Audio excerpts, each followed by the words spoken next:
minutes. Hey, what's up, watchers? This is Matt from License to Watch here. Once again, I'm here to tell you all about Patreon. For just $1 a month, you can join License to Watch's Patreon, which we call License to Watch exclusive content. If you join for just $1, did I mention it's just $1 a month? You get access to so much awesome shit. First of all, we cover bonus movies that don't have to be part of a franchise. Sometimes they are, sometimes they are not. Most of the time they're not. The only time we really did a franchise was when we did Star Trek, The Next Generation films. All 4 of them, they were part of our bonus content show. We also covered Cliffhanger, Twister, Hard Boiled, Rudy, Dune, tons of good shit. And we've got lots more coming up. So, I mean, you could be part of the cool club or you could be part of the lame club. And we all know which club you'll be in if you don't join up. So give us your $1. Support our show. If you like to laugh, if you like to listen to 3 guys talk about movies who are semi-intellectual and semi-funny, you really should join up today. So join up now at patreon.com/L2W. Again, that's patreon.com/L2W for License to Watch. Get it. Get it now, bitches.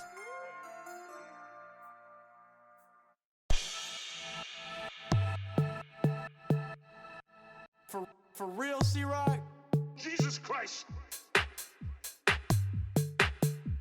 13 years after the poorly received release of Exorcist II: The Heretic, original film screenwriter and author of the Exorcist book, William Peter Blatty, wrote and directed the next chapter of the Exorcist film series.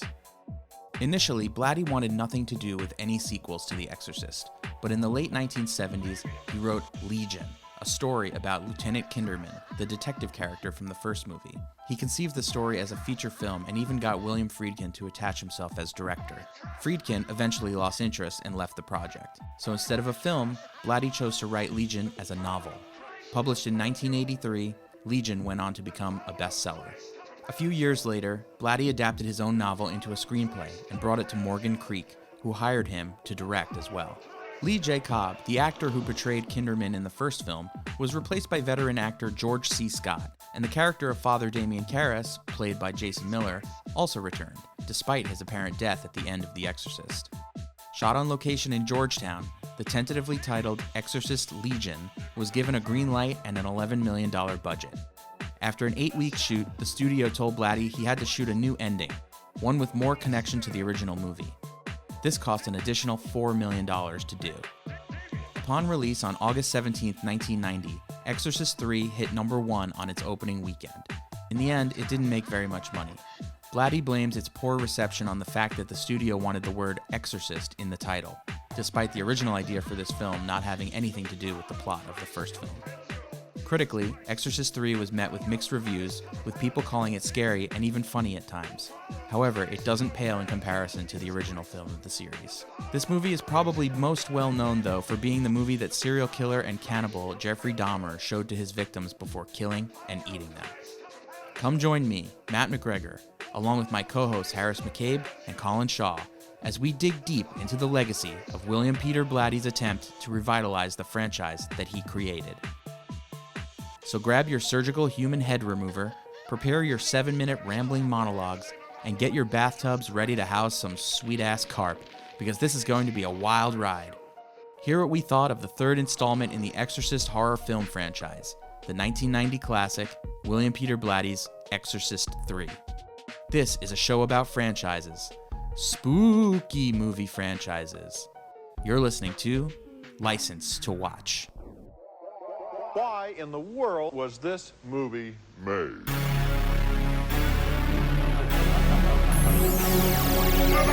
Jesus Christ!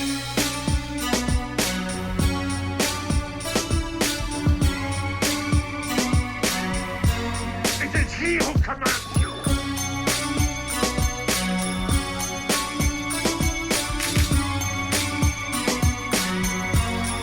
The power of Christ compels you!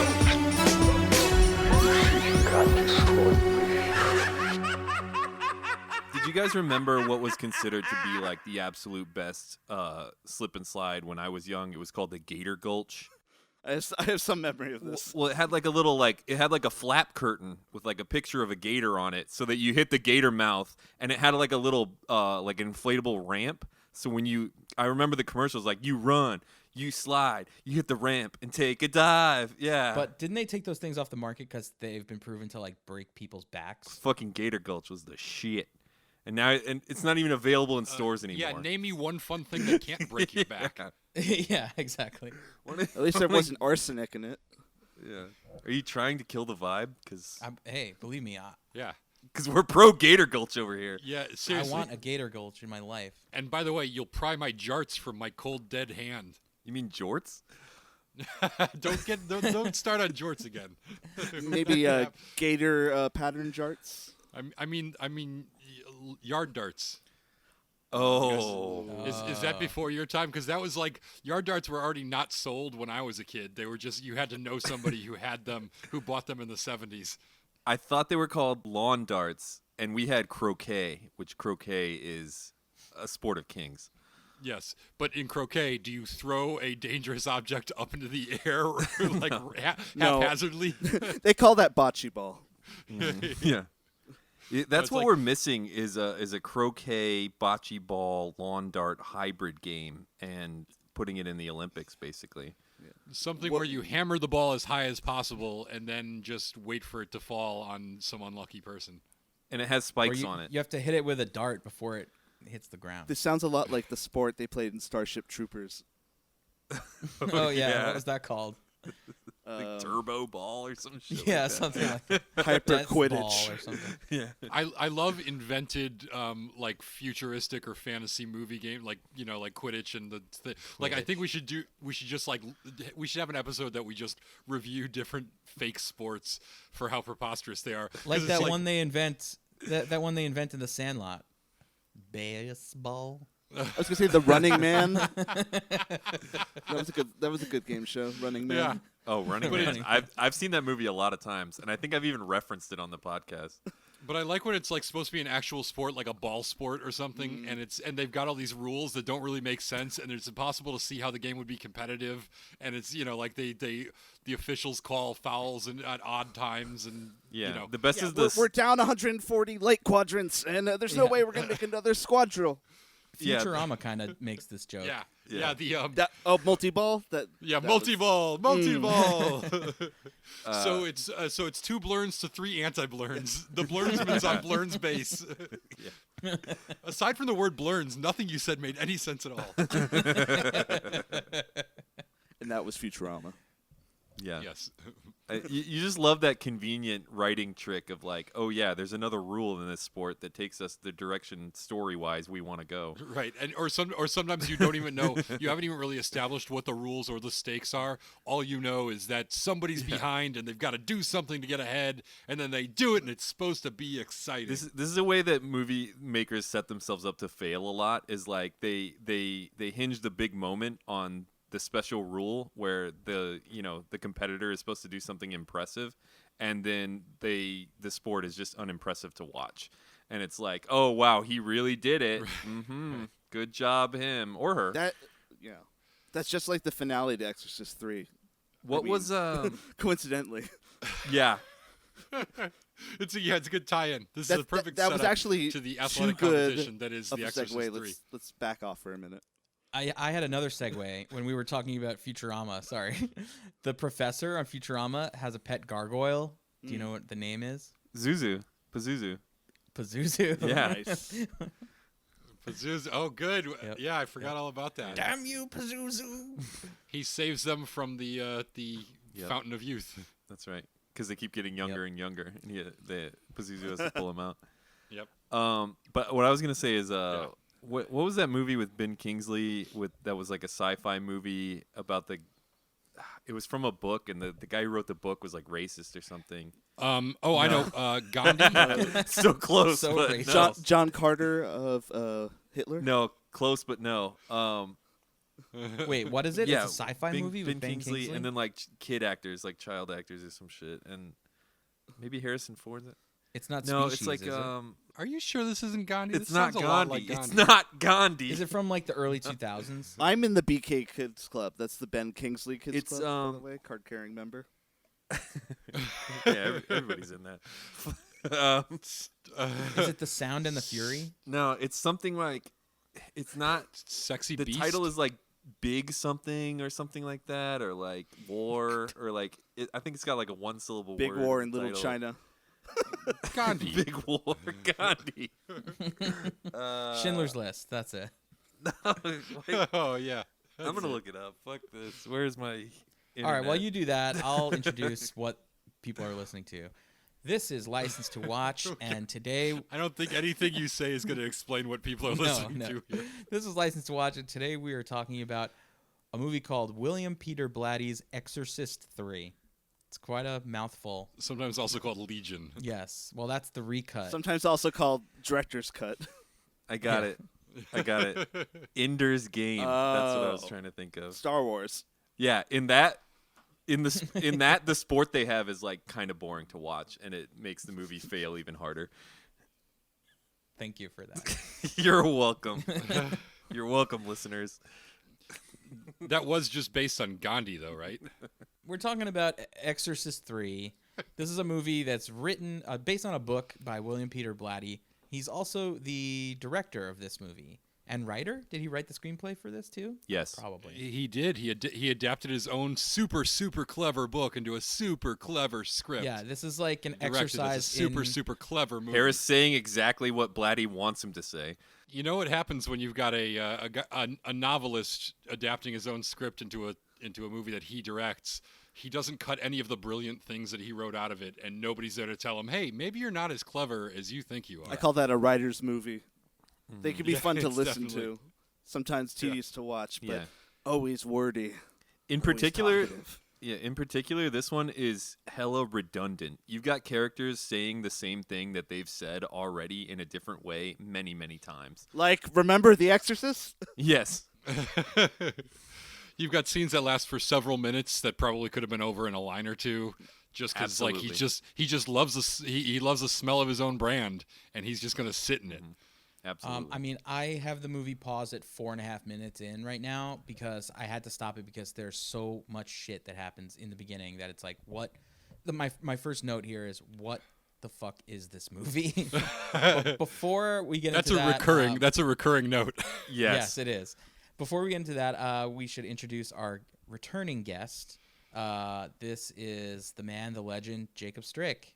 What's up? Hi. Thanks for having me back after my MI2 episode. It was a lot of fun, and so was Exorcist 3. You had a lot of info on MI2. Will you have as much info for E3? I That's the have question. I have insights. I can't claim to know the mind of Peter Blatty, but you know, I'm always down for a Blatty patty, as it were. Let's get Blatty. I came, Blatty. You know, a lot of people couldn't make it through this whole movie without stopping. You know why? Why? It was a Blatty problem. They have pills for that, you know. Wow. Okay. Thank so you. Exorcist 3. I think we got to have a summary, don't we? We got to start Yeah. with a summary. 4 minutes in, you're like, no, I can't summarize this.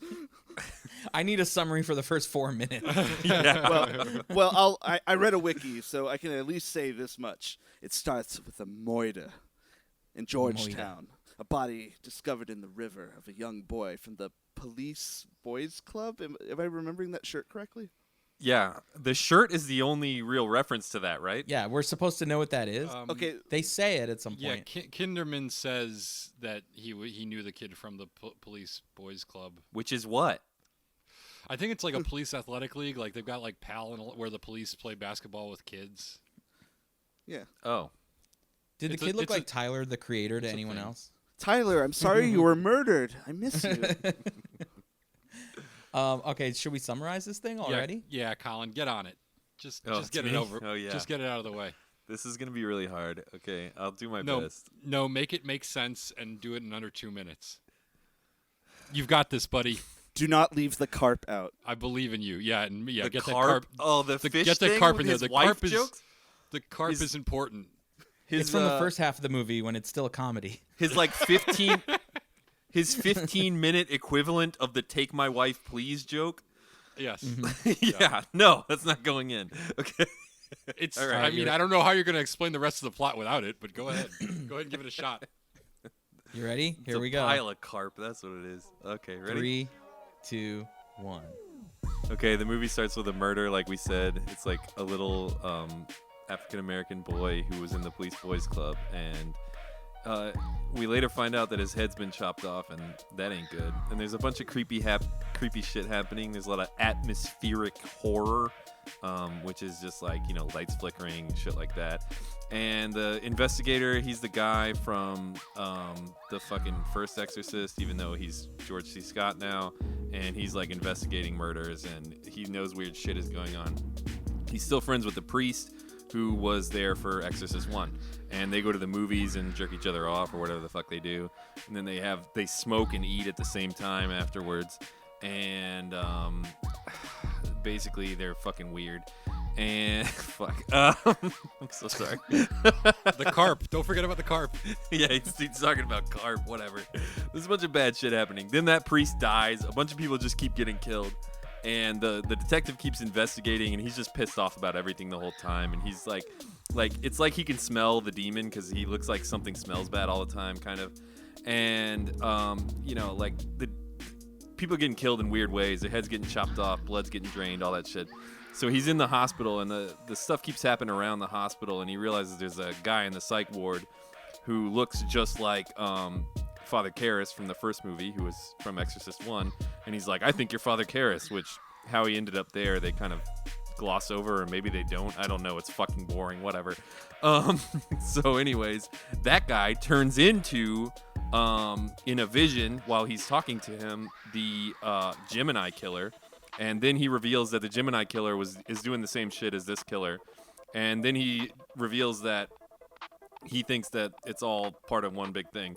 And then the Gemini killer guy starts talking to him even more after, in between killing people. And he tells him that, I'm the Gemini killer because, like, the fucking demon that possessed him the first time, he fucking brought me back to possess here, and we're possessing everywhere, and we're murdering, and we're possessing. And then he goes after the detective's daughter. I see that I'm over time. He goes after the detective's daughter, and then his wife's mother or something, his mother-in-law, like grabs her from getting her head chopped off when he doesn't realize the old lady is still possessed. And then there's a big scene where a priest goes in and tries to exorcise all this shit all out of there, and he gets his skin ripped off by being glued to the fucking ceiling. And then there's like a hole that opens up in the ground with like a Christ metaphor. And then George C. Scott goes in there and he's like, I don't know what to do. I'm about to fucking die. But then the priest kind of wakes up with his skin tore off and he's like, God. And then George C. Scott shoots the fucking guy and they win and everybody's fine. I don't know. Is that good? Correct. Good Lord. I mean, you summed up the plot perfectly. I feel God in this Chili's tonight. Yeah. Is that a Pam Beasley quote? Were you just reading that from IMDb? That was like perfect. And then George C. Scott looked at the demon, and then the demon winked at me. Oh man, You forgot to mention the dream sequence, which is the best part of the Oh, whole I movie. know. I forgot all about that. Front loaded. Hey, let's talk So about the good. dream sequence. I'm just gonna roll out. Sam Jackson dubbed as the blind man. Insane. Insane. Yeah. Why? So good. I was texting with Fabio. these guys yesterday. Jacob, I was texting with these guys yesterday, and I was saying, like, I looked up Sam Jackson's IMDb, and I saw that 1990 was, like, a really big year for him. Oh, He was yeah. in a couple of movies. But I'm well aware that his career was still, like, he was starting out. It wasn't really until Pulp Fiction or 93. I think he was in Loaded Weapon 1, that kind of stuff. Jurassic Park. It was starting to Jurassic, like, yeah, but crest. even that was, like, a bit Jurassic part. Park's 95, No, right? Jurassic Park earlier. was 93. 93. He was so good in that. Yeah. Yeah. But it's a small role. It's not like a leading or anything. But in 1990, he did have a leading role. His name is the first one on the poster. It was Return of Superfly. And I said to these guys, I was like, how could he be the first name on the poster, leading man of a movie in the same year that he's also playing this role where he has a bit part? It's not a cameo because no one knows who he is at this point. So it's like he was hired to say one line, and then that line was dubbed by somebody else. Hey, 'cause they didn't like his voice. I just think you're. He I got think off easy. Patrick Ewing didn't even get a line. He was playing I the know, Angel of right? Death. Yeah, I think you're overestimating the importance of the return of Superfly in terms of like making his career. I think that probably wasn't a very good movie. I don't even know. He might not even gotten paid for that. But still, it's a theatrical movie. It was like him and the other actor in it was someone notable. I forget who it was. Well, but, I mean, George C. Scott in 1990, he was having a pretty big year, too, because he was also in The Rescuers Down Under. Percival McLeach. Honestly, one of his finest roles. It's kind of hard to choose, like, best of 90s, George, but... That's with Chip. That's with Chip as well as Dale, correct? I don't think so. No, I don't think either of them are totally in it. wrong. It's not a thing at all. That's our bonus movie. Moving on. Yeah, that dream sequence is crazy. It also says that Larry King is in that scene, or he's in this movie playing himself. Where? I don't know. There was so much going on. I did see they randomly they had like C. Everett Koop. The was in the bar scene. He's pretty notable because he's got that. He was the what's it called? He's the head like medical guy. What do you call the head doctor in the country? Surgeon General. He was Surgeon General. I've fallen down and I can't get up. He was the Surgeon General for many years, and he has a very distinctive, like Abe Lincoln style beard with no mustache. And he was in the bar scene. And then John Thompson was obviously the Georgetown Hoyas coach. Was seen walking who just across, died recently. Yeah, who was seen walking across campus in one scene. And apparently, I didn't recognize any of them because they weren't big NBA players. But apparently, there was a lot of Hoya basketball players in this movie, not just Patrick Ewing. He was just the only NBA player star. Nice. / Angel. Yeah. Yeah. Yeah, let's go back to this scene. We've got Fabio, Patrick Ewing, and Samuel L. Jackson all in the same scene. Perhaps in the Hagia Sophia, no less. I mean, yeah, we're like location. Perhaps this movie's best achievement in terms of achieving anything. And it's also got some crazy looking ladies playing in some kind of jazz trio. It's got a big band. It's got a chihuahua. What the fuck is going on here? Everyone looks like they're like insane. It's got a guy in like an old-fashioned, old-timey World War II aviator costume. Yeah. It's all just like, it was like somebody said, hey, I have an idea. It's all the ideas, and they're all in a room together.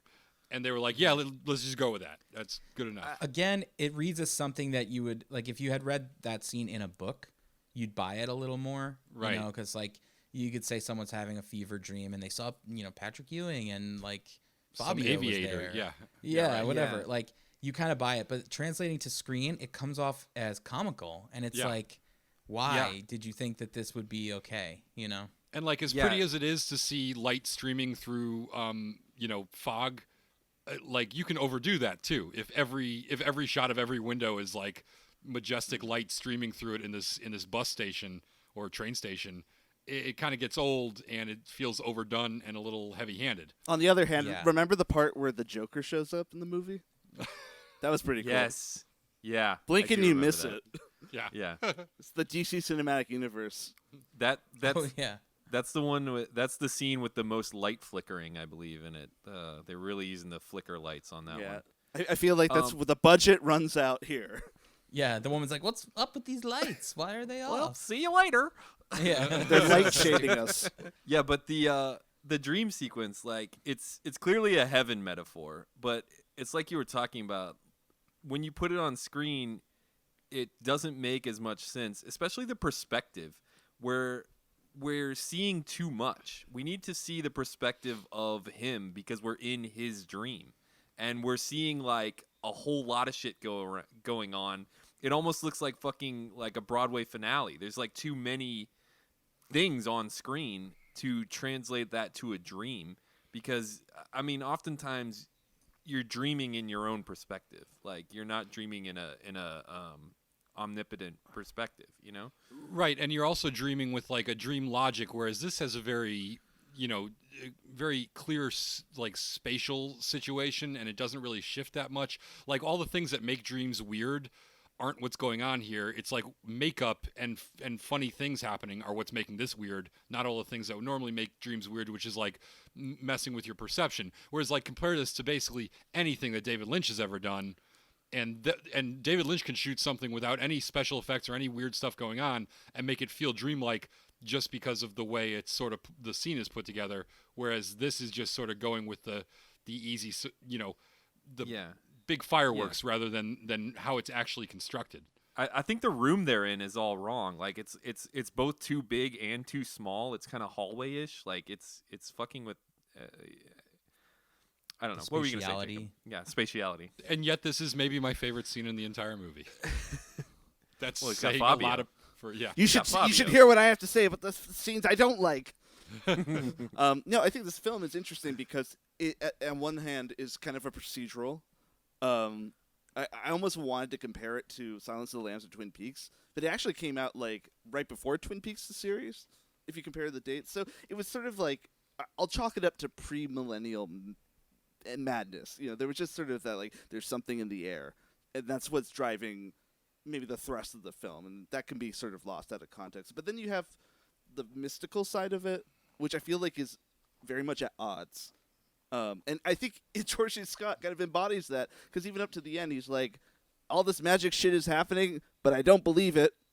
Right. And that's sort of the film's logic, too, is sort of like, evil is man-made, so don't tell me that the devil did this.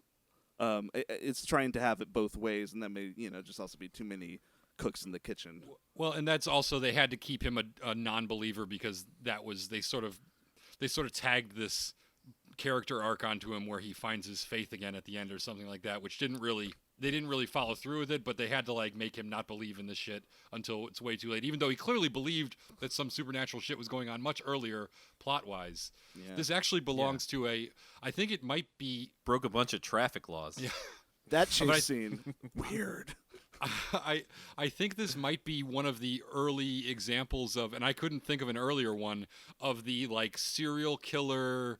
the supernatural serial killer genre, which like Fallen with Denzel Washington probably did it best. Or like Wes Craven's Shocker was another great version of that I don't think enough people have seen, or like Angel Heart with Mickey Rourke. There's like these versions of like, there's a serial killer on the loose, but he's also a ghost, so he's like double dangerous. Yeah. That I think Friday the 13th. Well, I mean that's culminating in Cell. The greatest magical serial killer film ever. Well, no, that is kind of the same family. I think Friday the 13th is more like a monster, even though technically, yes, it's a serial killer with supernatural powers. It's kind of more of a monster movie where it's like this unstoppable killer. Whereas like these other ones have like a detective investigating a criminal, a serial killer, and somebody's trying to stop a serial killer. And the only difference is a serial killer has magic powers. So he's like a normal serial killer who just wants to kill people, but also he's got like ghost abilities, which is I can't even think of a movie before this that had sort of that setup. So maybe it's the first. The film Ghost. Was Ghost before this? Or Ghost Dad. He had ghost abilities. Yeah, definitely Ghost Dad. But I like most of those other movies, which makes this an outlier. Mm-hmm. So I don't know, Jacob. I was telling them you didn't get to hear this yet because it was in our little secret talk about you. Yeah. Oh boy. But to me, George C. Scott is giving off serious Ted Knight in Caddyshack vibes the whole movie. This is Colin's random dumb take that he won't let go of. I don't know, because like before I came on, Zoe, my wife, she said, "Are you gonna mention how dummy thick George C. Scott is in this film?" Yeah, and he is. He's filling the frame in more ways than one. He's the sweaty anchor that holds this film together. Honestly, it's kind of fascinating. If they had put Rodney Dangerfield in like the lightest demon makeup and just put him in a scene after midpoint, I'd be like, I accept this. This is hey everybody, we're all gonna get exercise. Wait, I'm gonna bring up the point that I brought up before, which is no, these characters are completely dissimilar, and I don't even understand how you can make the comparison. Ted Knight is like angry about everything and entitled, whereas George C. Scott is like crippled by guilt and fear, and he spends half the movie he cries in like 3 scenes. Can you picture Ted Knight from? Can you picture Ted Knight? He's expressive. They're both white guys with white hair. Ted Knight cries when the yacht gets destroyed. Yeah. Yeah, cries about. Ted Knight cries when the yacht gets destroyed. Can you picture him crying about like something sad happening to somebody else? Like George C. Scott is crying out of empathy in this movie more often. George C. Scott do this movie before or after he did Man Getting Hit by Football? my My groin. my groin. Steven Spielbergo. That's my favorite George C. Scott thing. Damn. Your favorite George C. Scott performance is Hank Azaria as George C. Scott in The Simpsons. I wish it was actually George C. Scott who they got to do that. My That favorite would've been performance great. is when he says, My groin. "It was not in the file. In the It file." is not." That is exactly. That's so Ted Knight. What are you? You are insane. You All right, make but- no sense. but- But Who swallows the scenery better than Brad Dourif, my friends? oh, Brad he is Dourif. he's not even chewing it. He's swallowing it without chewing. He is gulping it down like an anaconda, just gulping down large okay, so- chunks of scenery. I started like getting intensely into the Dorf, back in the early 2000s. A game came out called Myst 3. It was the sequel to Riven, the sequel to Myst, and he played the antagonist in that game. And I noticed he had an uncanny ability to wail and cry on command, and I was completely enraptured. And then Lord of the Rings: Two Towers came out, and basically it was just like it was over for me. I was a Brad Dourif stan for life. But I feel Yeah, like like this is like an performance because he was Yeah. he was just plucked out. It's like, hey, you look kind of nuts, and I'm- sure enough. I'm with you, but like I actually my first like experience was not a video game. It was actually Cuckoo's Nest. I remember like Oh, first a time- real film. I'm sorry. Yeah. He was just a baby. Colin's showing off now. I remember like specifically the first time I watched Cuckoo's Nest when I was young. I was like the best actor to me that was in that was not Jack Nicholson. It was It him. was Vincent Schiavelli. You can look that one up. Always Vincent Schiavelli. Yes, absolutely. What's the Off guy who my plays train. the big Native American guy? Who was he? He was pretty good in that too. What's his name? That was Marlon Brando. Man of a Thousand Faces, Marlon Brando. No, I think you can tell Brad Dourif is one of those actors who is always volunteering to cry in a scene, and you're like, yeah, I don't think this scene really calls for it. He's like, no, but I can do it. Just let me know. I can do it instantly. I don't need to do anything. It makes you wonder. It makes you wonder if his capabilities go beyond that. Like maybe he can actually shoot the water out of his eyes. Like maybe his eyes are like a weapon. He's a lizard in like, self-defense.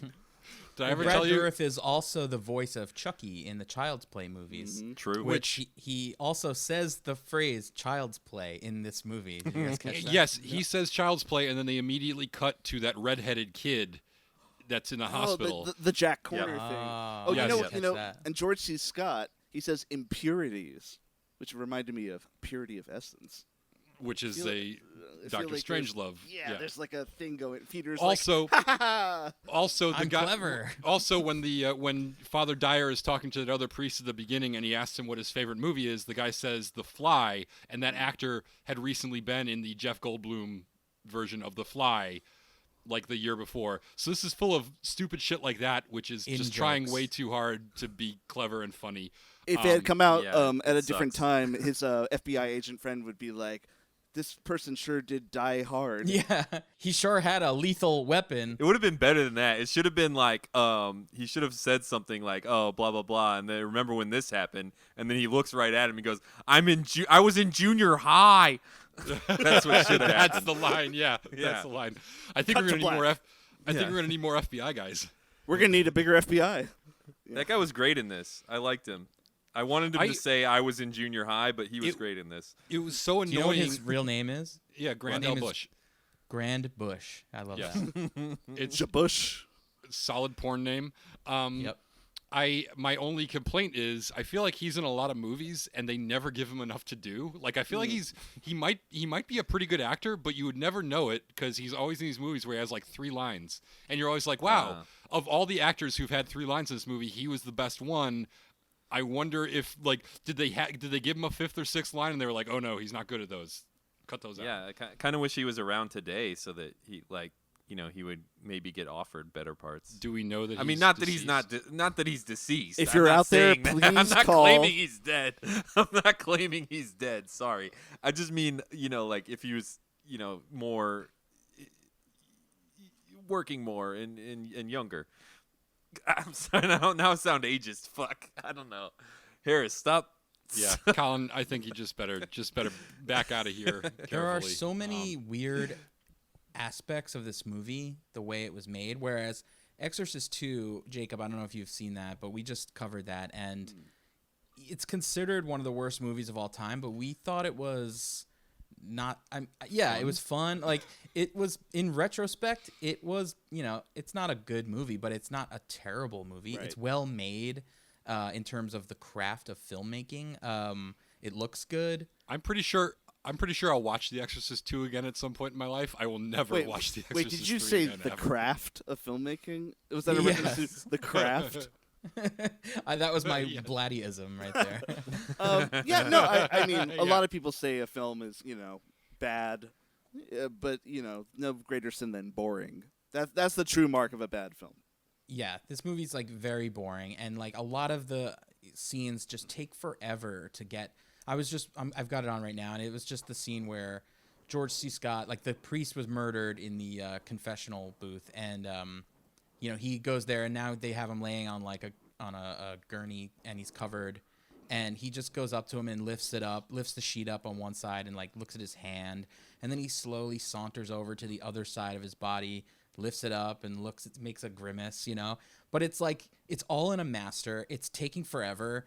This could be a very quick thing. And then you think maybe he's going to discover something on his body. No, it's just him looking at a dead guy.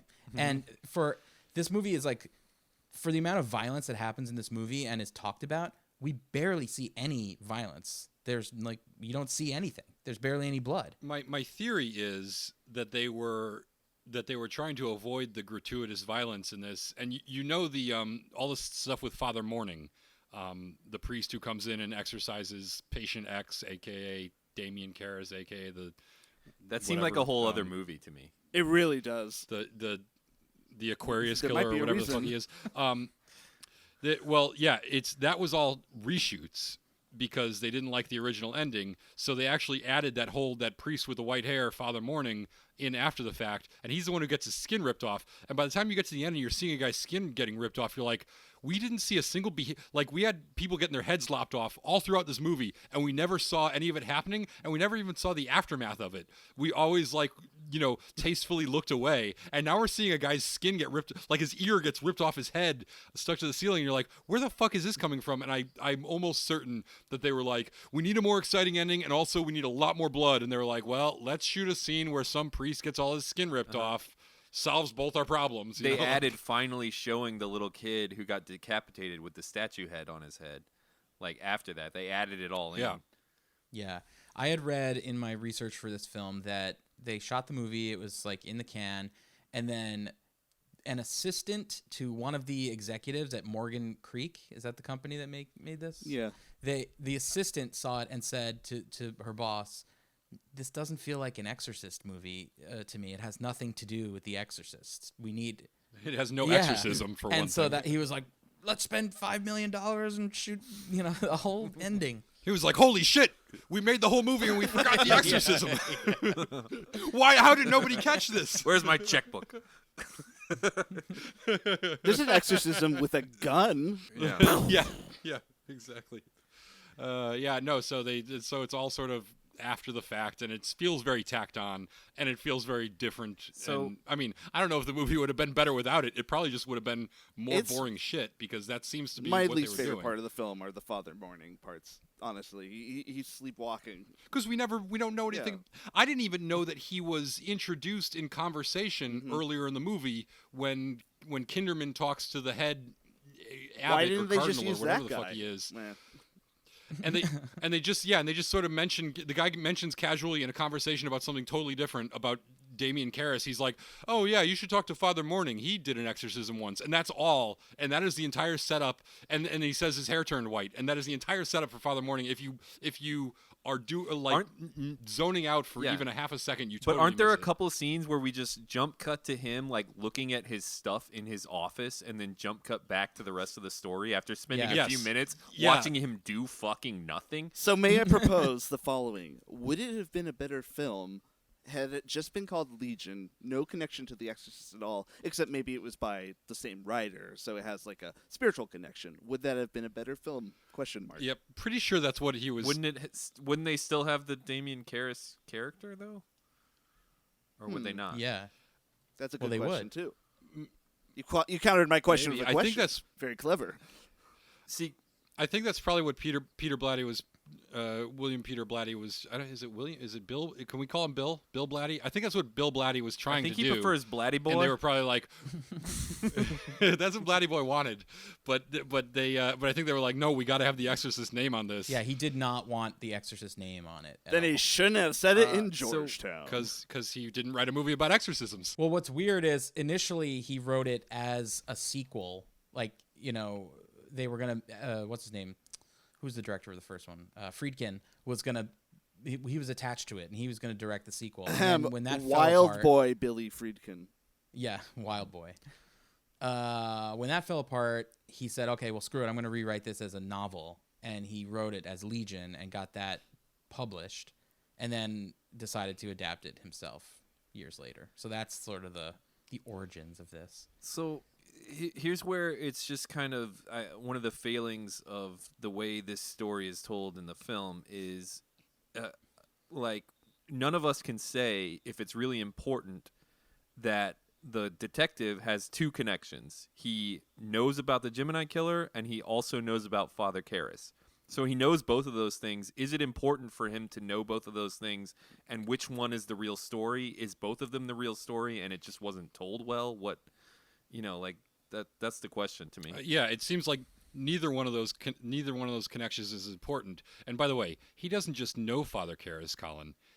Father Karras was his best friend, was his which best we did not friend. see in The Exorcist 1. I was waiting to bring that My up. favorite but like, what the? Yeah, fu- my favorite part is and they do it right away too, because they open on Father Dyer, who is a new Father Dyer. This is apparently they couldn't get William O'Malley back because he was doing something fabulous, no doubt, and so they brought a new Father Dyer in who looks nothing like him and doesn't resemble him at all. But then they immediately cut to Kinderman, who is looking at a picture of him and Father Karras at the track where they met for the first time and talked. And I'm like, who took this picture of them together? And like, yeah. the one time they had a conversation next to the running track, and how is this memorialized? And then later he says, he was my best friend. I love their commitment to it, because we saw their entire relationship in Exorcist 1. So that means that all you need to do is like flirt with this guy about going to the movies one time, and you're his best fucking friend. Right. Like ever. Yeah. Like it is such bullshit. He barely knew him. So like I've got two theories in this. Either Kinderman is like so delusional and lonely that he's going full on cable guy based on his brief interaction with Karras. That's what I convinced think it is. That their relationship was much deeper, or he's one of those people who, as soon as a casual acquaintance dies, he's like, oh my God, he was like a brother to me. How can I go on? This is all about me. Either way, not a good look for Kinderman, because they were definitely, I know unequivocally that they were absolutely 100% not best friends. I don't care what Billy Blatty says. Wasn't happening. It's really bad, and like I subscribe to the first explanation that this guy is a real pathetic loser.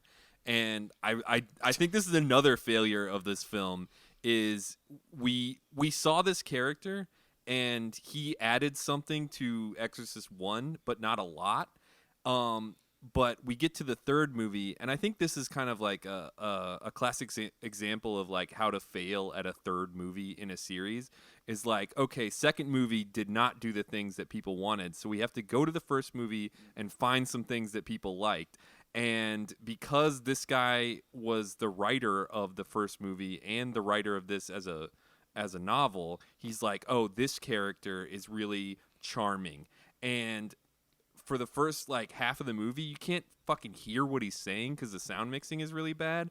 And he wasn't that charming to begin with, and trying to like really get in our faces about how charming this guy is like really annoying when he seems like annoyed the whole time about everything anyways, and he hates his fucking wife, and he really just wants to go to the movies with guys. What the fuck, Blatty? Blatty Boy loved writing this character and just was, just couldn't let it go. Like, it's him prioritizing his experience writing this stupid character over our experience having to watch it. Exactly. Real question here. Would all the blood in your body fit into just 21 small cups? Really? It only looked like 12 think jars so. to me. It did not look like enough blood. I'm with you on that. Well, don't forget, he put some of it into a Sharpie and wrote on the wall with it. I have a fun fact. Very I have neatly. a fun fact about that phrase. It's a wonderful life with the double L. As I was looking into the film, the character designer / art director of Silent Hill 3, Matsuhiro Ito, actually referenced that in Silent Hill 3. So Exorcist 3, Silent Hill 3, the phrase "It's a wonderful life" appears on the wall. And I wonder, too, if some of the Interesting. hospital imagery, definitely Jacob's Ladder was a bigger influence, but just the setting of a hospital as like a place where bad things happen might have. Personally, I'm still waiting to see It's a Wonderful Life 3, where he again thinks about suicide and is again saved by the angel. Except Rain this of time, blood. there's a twist. Yeah, except this time, there's a twist. I've tried to kill myself several times now. Oh, Clarence, just let me die. Time to get the Well, fuck you, time to get Mr. the Potter. coroner scissors nice and clean. Fuck you, Suicide. Mr. Potter.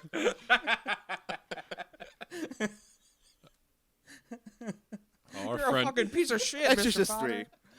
How do we feel about the treatment of the elderly in this film? Terrifying. Definitely spot on. Yeah, spot on. They nailed the treatment of the elderly. I totally understood where they were coming from. I was like, yes, finally the elderly are revealed for the creepy serial killing fucks that they are. Yeah, I can never know any old people again. I don't know what to do. One of the great successes of this movie is that I could kind of smell that old folks smell just watching it. It's not smell-o-vision, but you got it like soaked through the television and into my nose.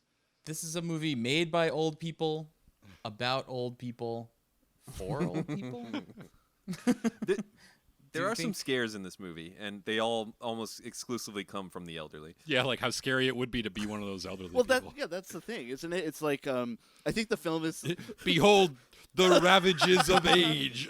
the rabbit with the head of a horse. I think it's about like what time you have left, and sort of like there's like a sense of regret to the whole film, and like what So many ceilings not crawled on. indeed. Regret from the people watching the movie. Like, I wish I wasn't watching this right now. Yeah. But there's there's a mournfulness to it. I think that throughout, that's kind of interesting. It's like I'm mourning the loss of this 2 hours. yeah. maybe you can. Why don't When you say a mourningfulness, do you mean like a TV movie listen? quality? If you don't like The Exorcist 3, Or like why a don't you father turn on mourning? your invisible radio and enjoy that instead? The old people are super scary, and like, yeah, I don't know what they're saying about how easy they are to possess, but I think that's Very. maybe it was just convenient for this script. Yeah, a lot of this felt convenient. The two people you can possess: the nearly dead and the recently dead. Catatonics. They keep saying catatonics a lot. And the mostly dead. Mostly dead is partly alive though. Why did he turn his back on that one old woman? Like, she clearly still had the fucking head chopper shears in her little handbag. Oh, let's talk about that. the- Let's talk about that that. fight scene. Should we jump ahead? Don't jump ahead. Well, we can go. Listen, we can go. Let's go Jump back to on the beginning line, then. And, rock and your let's body start on time. Let's something. go. Yeah, no, because that is a scene that we're going to get into, and I know we will. But Yeah.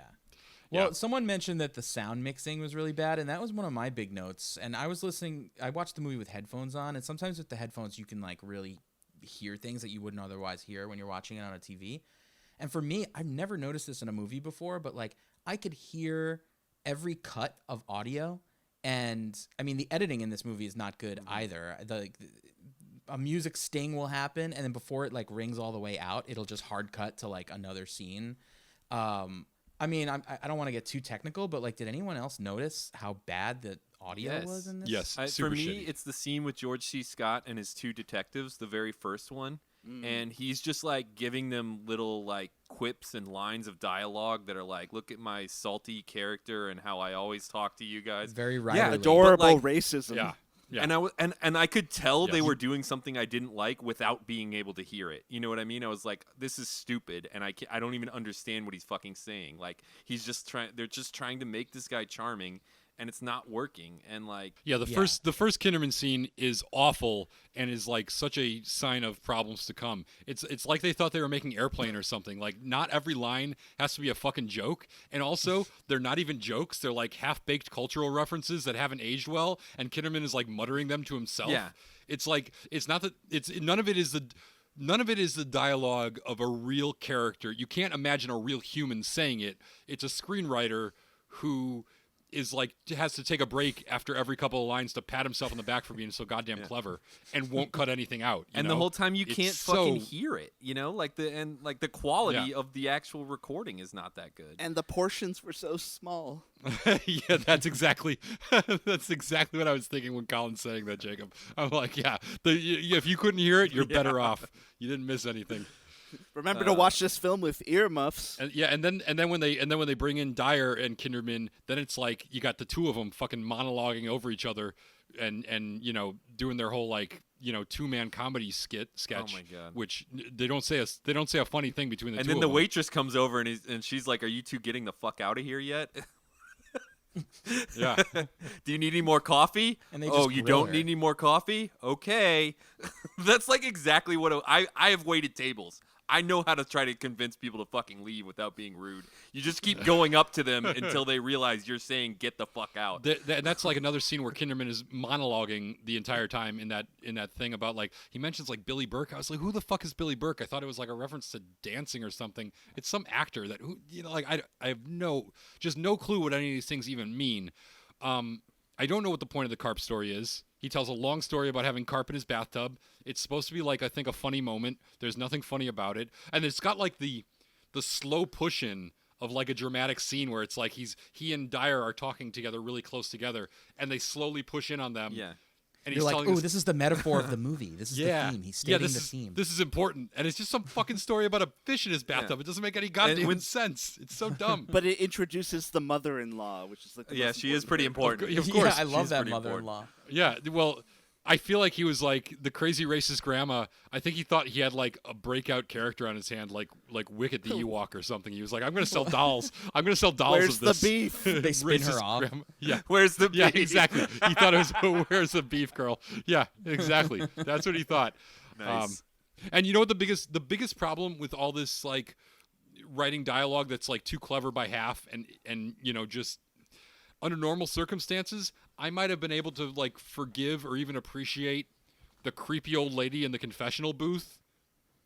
Like that's a moment where it's like it's overwritten and it's too on the nose, but like when that creepy old lady goes in the confessional booth and talks to the priest before she murders him, I might have been able to like kind of get into that and give it the benefit of the doubt. But my radar was already up for like overwritten shitty dialogue. So as soon as she started talking, I was like, oh, this Well, fucking isn't sucks. that another instance of the bad editing? Do we even see the old lady go into the booth? No, it's we never just, made We just explicit. hard like jump cut to a priest we've never seen in a confessional, in like a little box. And a voice in Yeah, the dark. Like Yeah. okay, like I guess you could rationalize it by saying if they're trying to make us think that if they're trying to hide the fact that it's old people doing the killings, then they want to keep it a mystery that it's not just a serial killer acting like an old lady.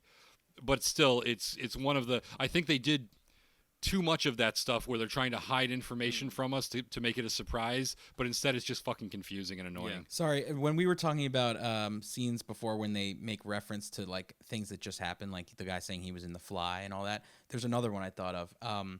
At one point, Father Dyer, when he's in the hospital, he says to George C. Scott, "May the Schwartz be with you." oh my Oh god. yeah, what the fuck? Like, and wait, he says that to the nurse who accidentally to walks the into the nurse, room, yeah. who doesn't serve any purpose at all. Why does she even walk into that fucking room? Is it just so he can get that fucking clever, funny line out that is not even a joke? It's just a reference to another movie. That's like something like that's not actual comedy.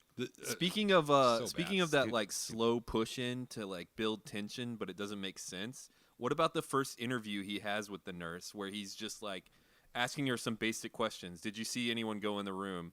I went in there at 4. And she's like, fuck. And she's like, fuck you, cop. She knows her rights. But like that scene Yeah. was so bad. Like she's taking a really long time to answer the questions she can clearly hear and answer.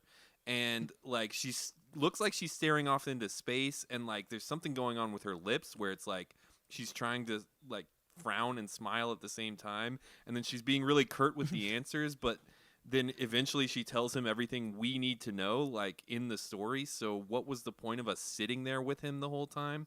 I assumed it was planting the idea that she was like really a bad guy or something, but then she isn't. She's just some bitchy nurse.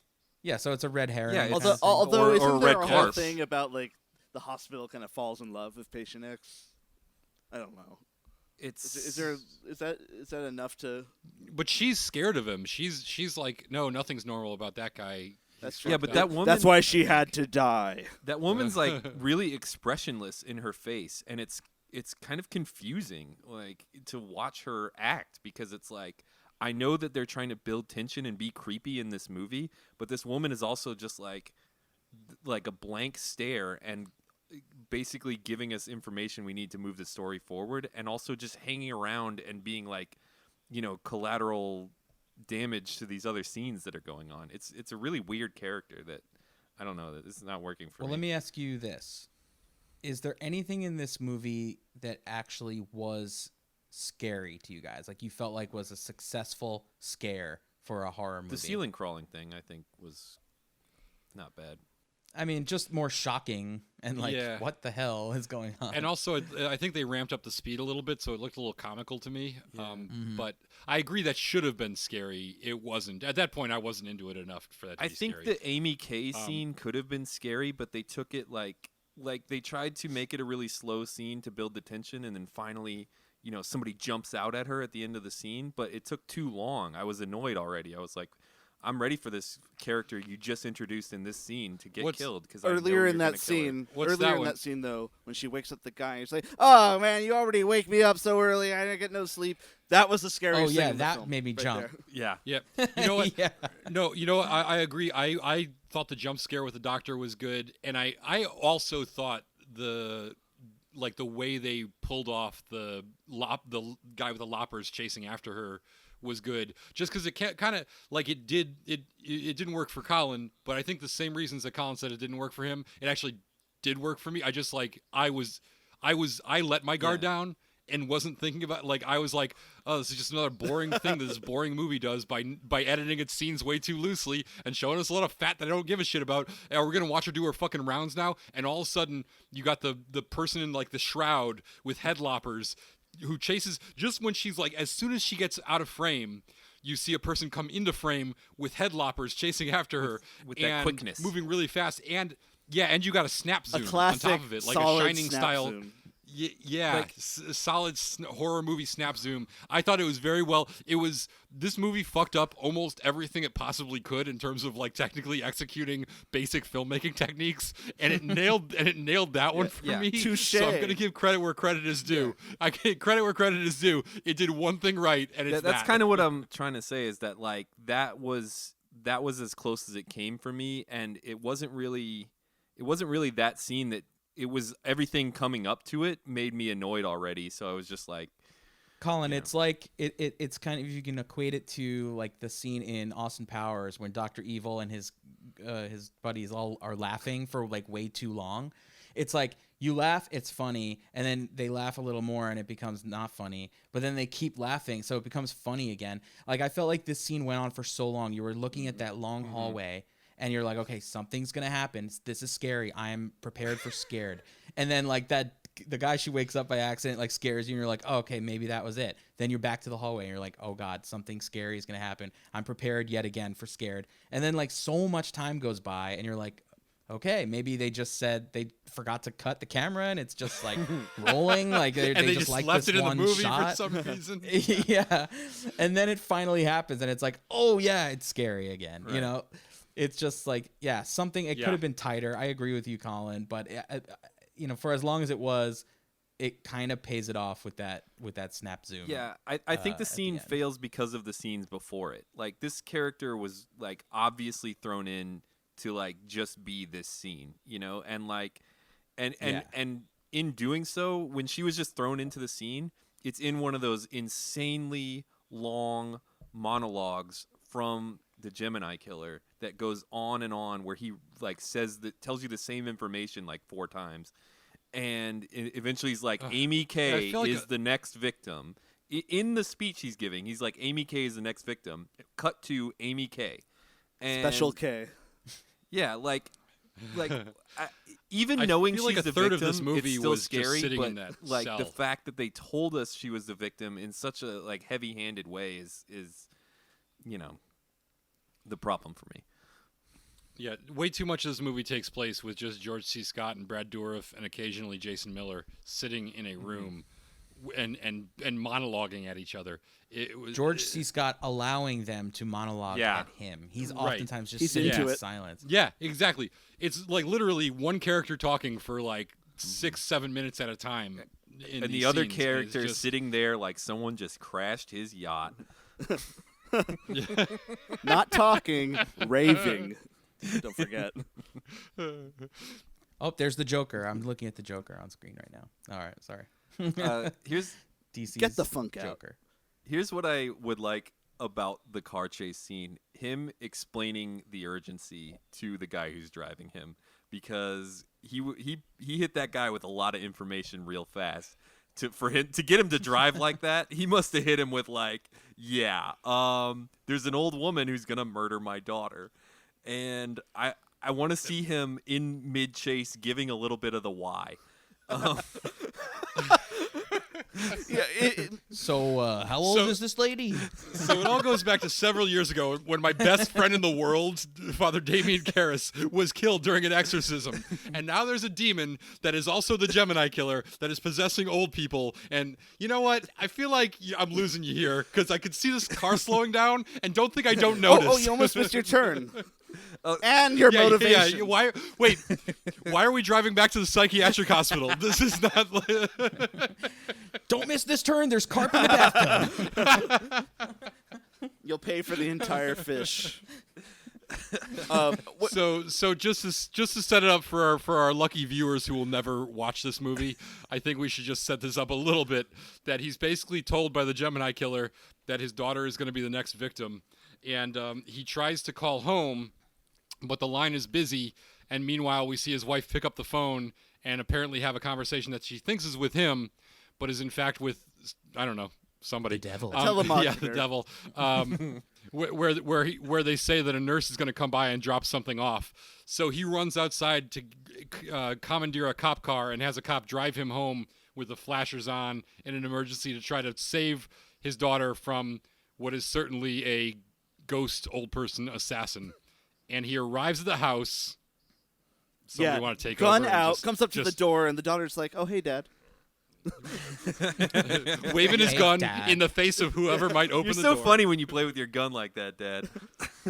We don't take you seriously. You realize that. All you do is talk. And then after all this hullabaloo, he walks in and sees that nobody's being murdered and is like, "Oh, I must be losing my mind. I guess I was oopsies." Then he finds out on top of that.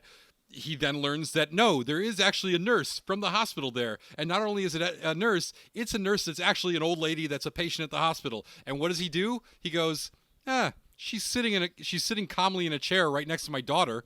I think I'll those move tools. I think I'll move to the other side of the room and ignore her for a while talking to other family Yeah, members. I suddenly don't believe that she's possessed anymore because she's talking normally for a moment, and that's, I guess, the rules of this. So I'll turn my back. Yeah, everyone just ignores her. Meanwhile, she's sitting right next to the daughter who is apparently under great threat. And that's when the garden shears come out. I love that The shot giant- of her neck pulling out.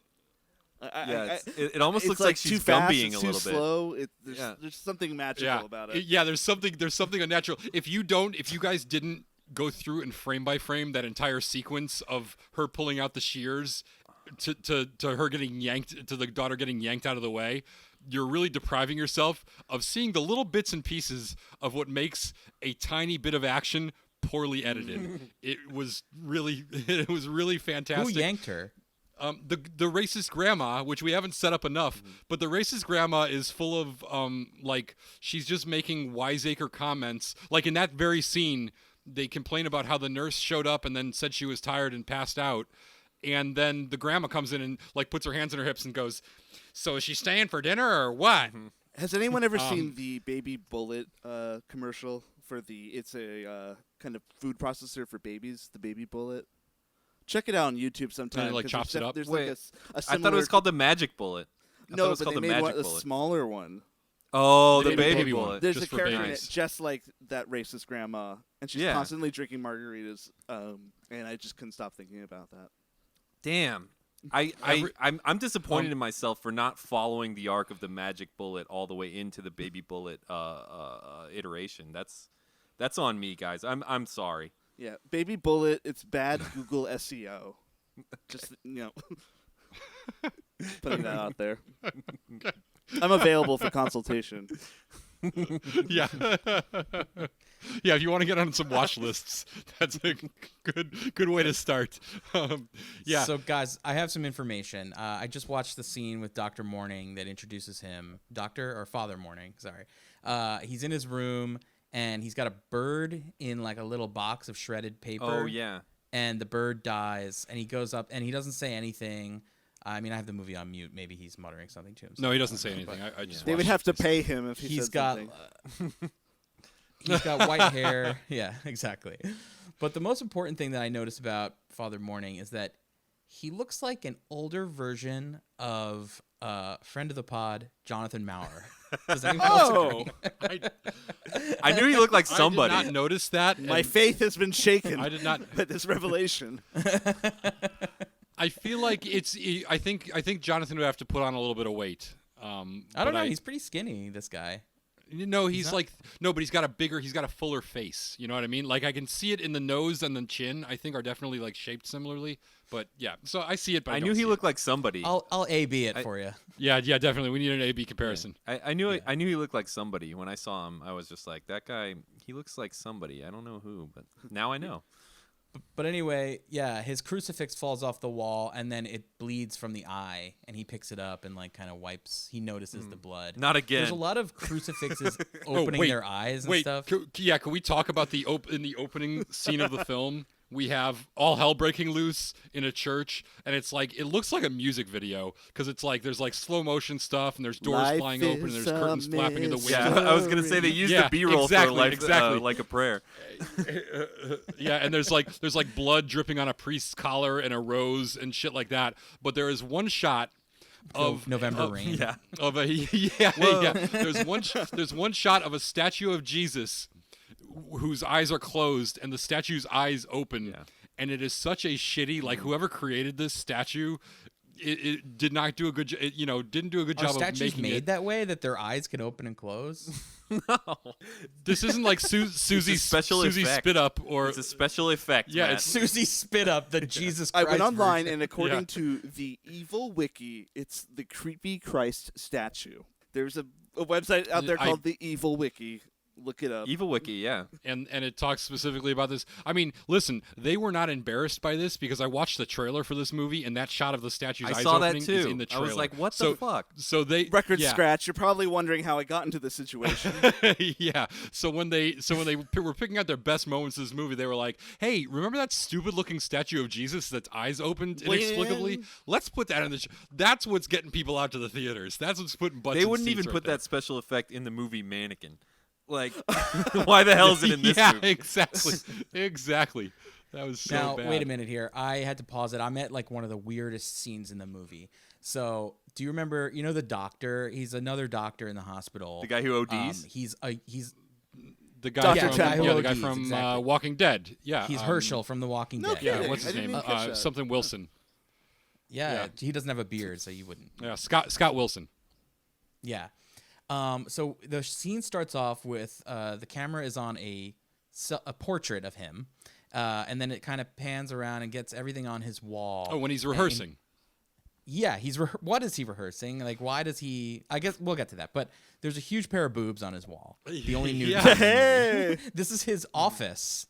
right? Like, don't people like? Yeah, go in you there? didn't see the Questions? Scarface poster and the Dark Side of the Moon. And Yeah, it's basically a dorm room. It's like Boondock Saints posters Dave everywhere. Matthews Band. It's that picture, that black and white picture of two girls Yeah. making out. Yeah, there's a bunch of Bob Marley posters and Dave Matthews Band, No, Wild But then he's got the Things. cigarette, and he's lighting his cigarette with an old cigarette, and he's got like an ashtray, and it reminded me of like a dorm room, like little like ashtray full of like Jamon. I feel like I'm gonna roaches be. and things.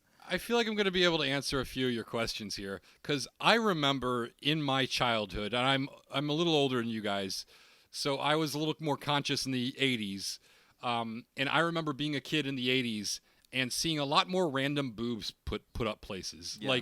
like Playboy centerfolds were like more prominently displayed in places that like usually it's more blue collary places, but it wouldn't be weird to have somebody have like Yeah, a like your Playboy mechanic. Right, I've been exactly. To, like, my dad's mechanic who he goes to has Yeah. like a Playboy centerfold hanging up like behind his desk. Yeah.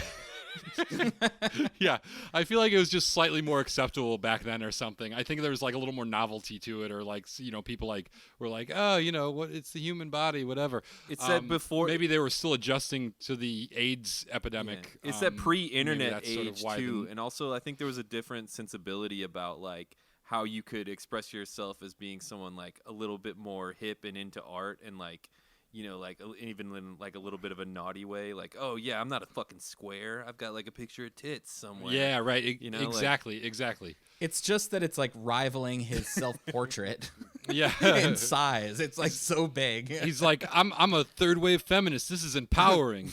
Yeah. He also has a demon statue on his windowsill. Did anyone notice that? Yeah, thought and that I statue was gonna think that ties something. into the rehearsing because I don't know if you guys caught it, but later when Kinderman is talking to the Gemini killer, the Brad Dourif version, he says, don't give me credit for what's his name killing himself. That was a suicide because he was weak. I just had him lure you here. Right. So that was when he was rehearsing. So here's That was all about him trying to convince Kinderman to interview the Gemini killer. Here's which, my problem. Honestly, I don't think he didn't have to do a lot of rehearsing. He could have just been like, "Hey, your buddy Father Karras is in a cell." this with is me." my Karras, problem. where? Yeah, this is My best friend. They're dropping is my like problem. flies, all his Why- best friends. yeah. This is my problem. Why does the demon need to tell him Why does the demon need to tell him to do and threaten him to do the exact thing he would have done if he was almost any character in any situation? Like he's the only like he's literally doing. That's why I was like, why is he reading this off of note cards? It's like this is exactly what his character is supposed to say right now. And he's reading it off note cards, and we're watching him do it over and over again in his room instead of letting this fucking movie actually progress towards its conclusion. And only to find out later it's because the demon coerced him and threatened him into reading these little note cards that said the exact thing he already would have said anyways. What the fuck is that? Yeah, it makes no and sense. and let's not forget that at the end of the scene we get, I think, maybe my personal worst editing thing in this entire movie, where the scene ends with Dr. Temple, Scott Wilson, revealing to Kinderman that Patient X claims to be the Gemini killer. And obviously this is a big surprising revelation since Kinderman's been arguing that the Gemini killer who died 20 years ago is still alive somehow. And he reveals that Patient X is the Gemini killer. We're in Temple's office there. And the next cut from Temple revealing that Patient X is claimed to be the Gemini killer I know what you're talking about. is Kinderman backing out of Patient X's cell. We have no context. We don't know where he is. We literally cut from Kinderman talking to Temple to Kinderman reacting to seeing Patient X, but we don't even see Patient X. We just see Kinderman's shocked reaction as he backs out of the cell, and then we reveal several minutes later that he was surprised because Patient X looks just like Father Karras, which we have still not seen yet. It is the most baffling, dumb editing choice I have seen in any movie in the last, a few years. I have There's no a idea. couple of those in this movie where it suddenly just cuts to someone who was there, not there a second ago. Yeah, the bad editing makes it unclear when he goes in and he sees that he looks like Father Karras, and then he changes into looking like the Gemini killer. it makes it unclear as to which person he looks like in real life. Like, we know he's hallucinating, but we should have another character see that he looks like Karras, then he sees he looks like Karras, then he sees him change, and then the audience understands what the fuck is going on. I thought you were saying that up. there should be a third character that Father Karras turns into. We should just keep having him turn into other... You know, like the scene in Casper where he goes up to the mirror and turns into 4 different celebrities? Never mind. Yeah, and I feel like Kinderman didn't turn into enough characters too. I feel like they should have both been turning into other characters and just been portrayed by different actors. You know, this edible isn't doing anything. My other Nintendo, PlayStation. It also really sucks that like the audience clearly knows that Patient X is the Gemini killer like 20 fucking minutes ago. Like, fuck you. My other thing about the whole Gemini killer plot line and everything about it is that the Gemini killer has a lot of little like tics and idiosyncrasies. He cuts the thumb off. He carves a Gemini symbol into their stomachs. He always uses double L's when he writes anything. And this is a big one. He only kills people whose names start with the letter K, which is fine if you're the Gemini killer. As Brad Dourif explains, as the Brad Dourif version explains, he picked his victims at random. He had no pattern. That's why it was so hard to catch. So he picked his victims at random, except that their names started with the letter K. However, he also explains in this movie to Kinderman that his victims now, the 2 priests and the little boy, and Kinderman's daughter, and the nurse, were all chosen for specific reasons that don't have anything to do with their names. It's just a fun coincidence that all their fucking names start with the letter K. It's like, what the... Like, don't make the rule if it's just going to be random bullshit. It's so stupid. This is what I was talking about. And like, what is the important connection? The Kinderman to Karras or Kinderman to Gemini killer? Which one is the important connection? Yeah. You know, like... Don't give us a puzzle to solve if the solution doesn't matter. Exactly. Right. George C. Scott pinned to the wall, his belly rippling with CGI. That's the mystery. Oh, man. Yeah. How about that growling sound effect that they Hated don't it. use enough in this movie? Listen, I haven't hated something on this podcast yet, so I'll just say it's the least confident thing in the film. And it's more like It's fair. It's fair, very I could fair. go for Arby's low rumble. Barbecue. If we've told you once, we've told you 1,000 times. Stop trying to advertise for fucking Arby's on this show. Yeah, we have the meats. Yeah, quit shilling for Arby's, damn it. Never. We're a Jack in the Box show, damn it. Make the sound. Make the growl sound. In a disgusted way. Tiny taco. I only do the tiny taco growl sound, not the Arby's growl Nasty. sound. Yo quiero Taco Bell. It's funny they made that sound through a combination of a lion and an orangutan, and also somebody ate a bunch of tiny tacos at Jack in the Box.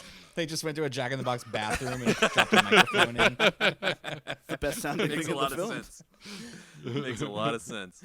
This is the most horrific sound I've ever heard.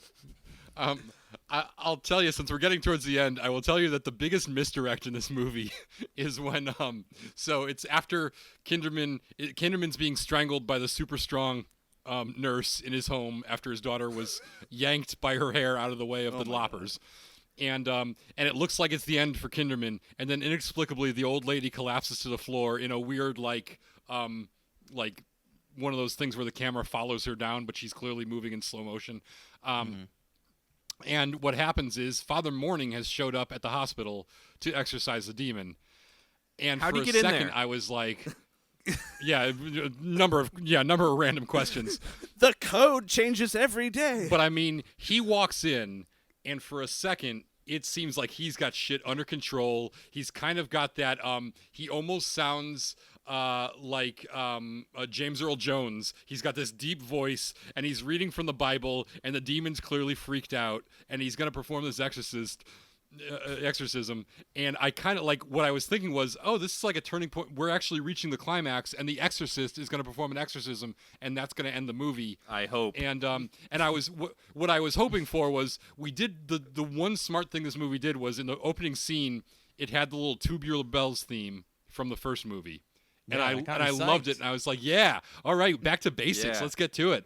And then they never use it again. And I really thought when the Exorcist shows up, I was like, "Oh, now's the time. The theme comes in, and we get this exorcism battle between these exorcists that we don't really know and the demon, and maybe it'll be cool." Just like when they played in Dodger Stadium when Colin Shaw comes out of the bullpen to start throwing strikes.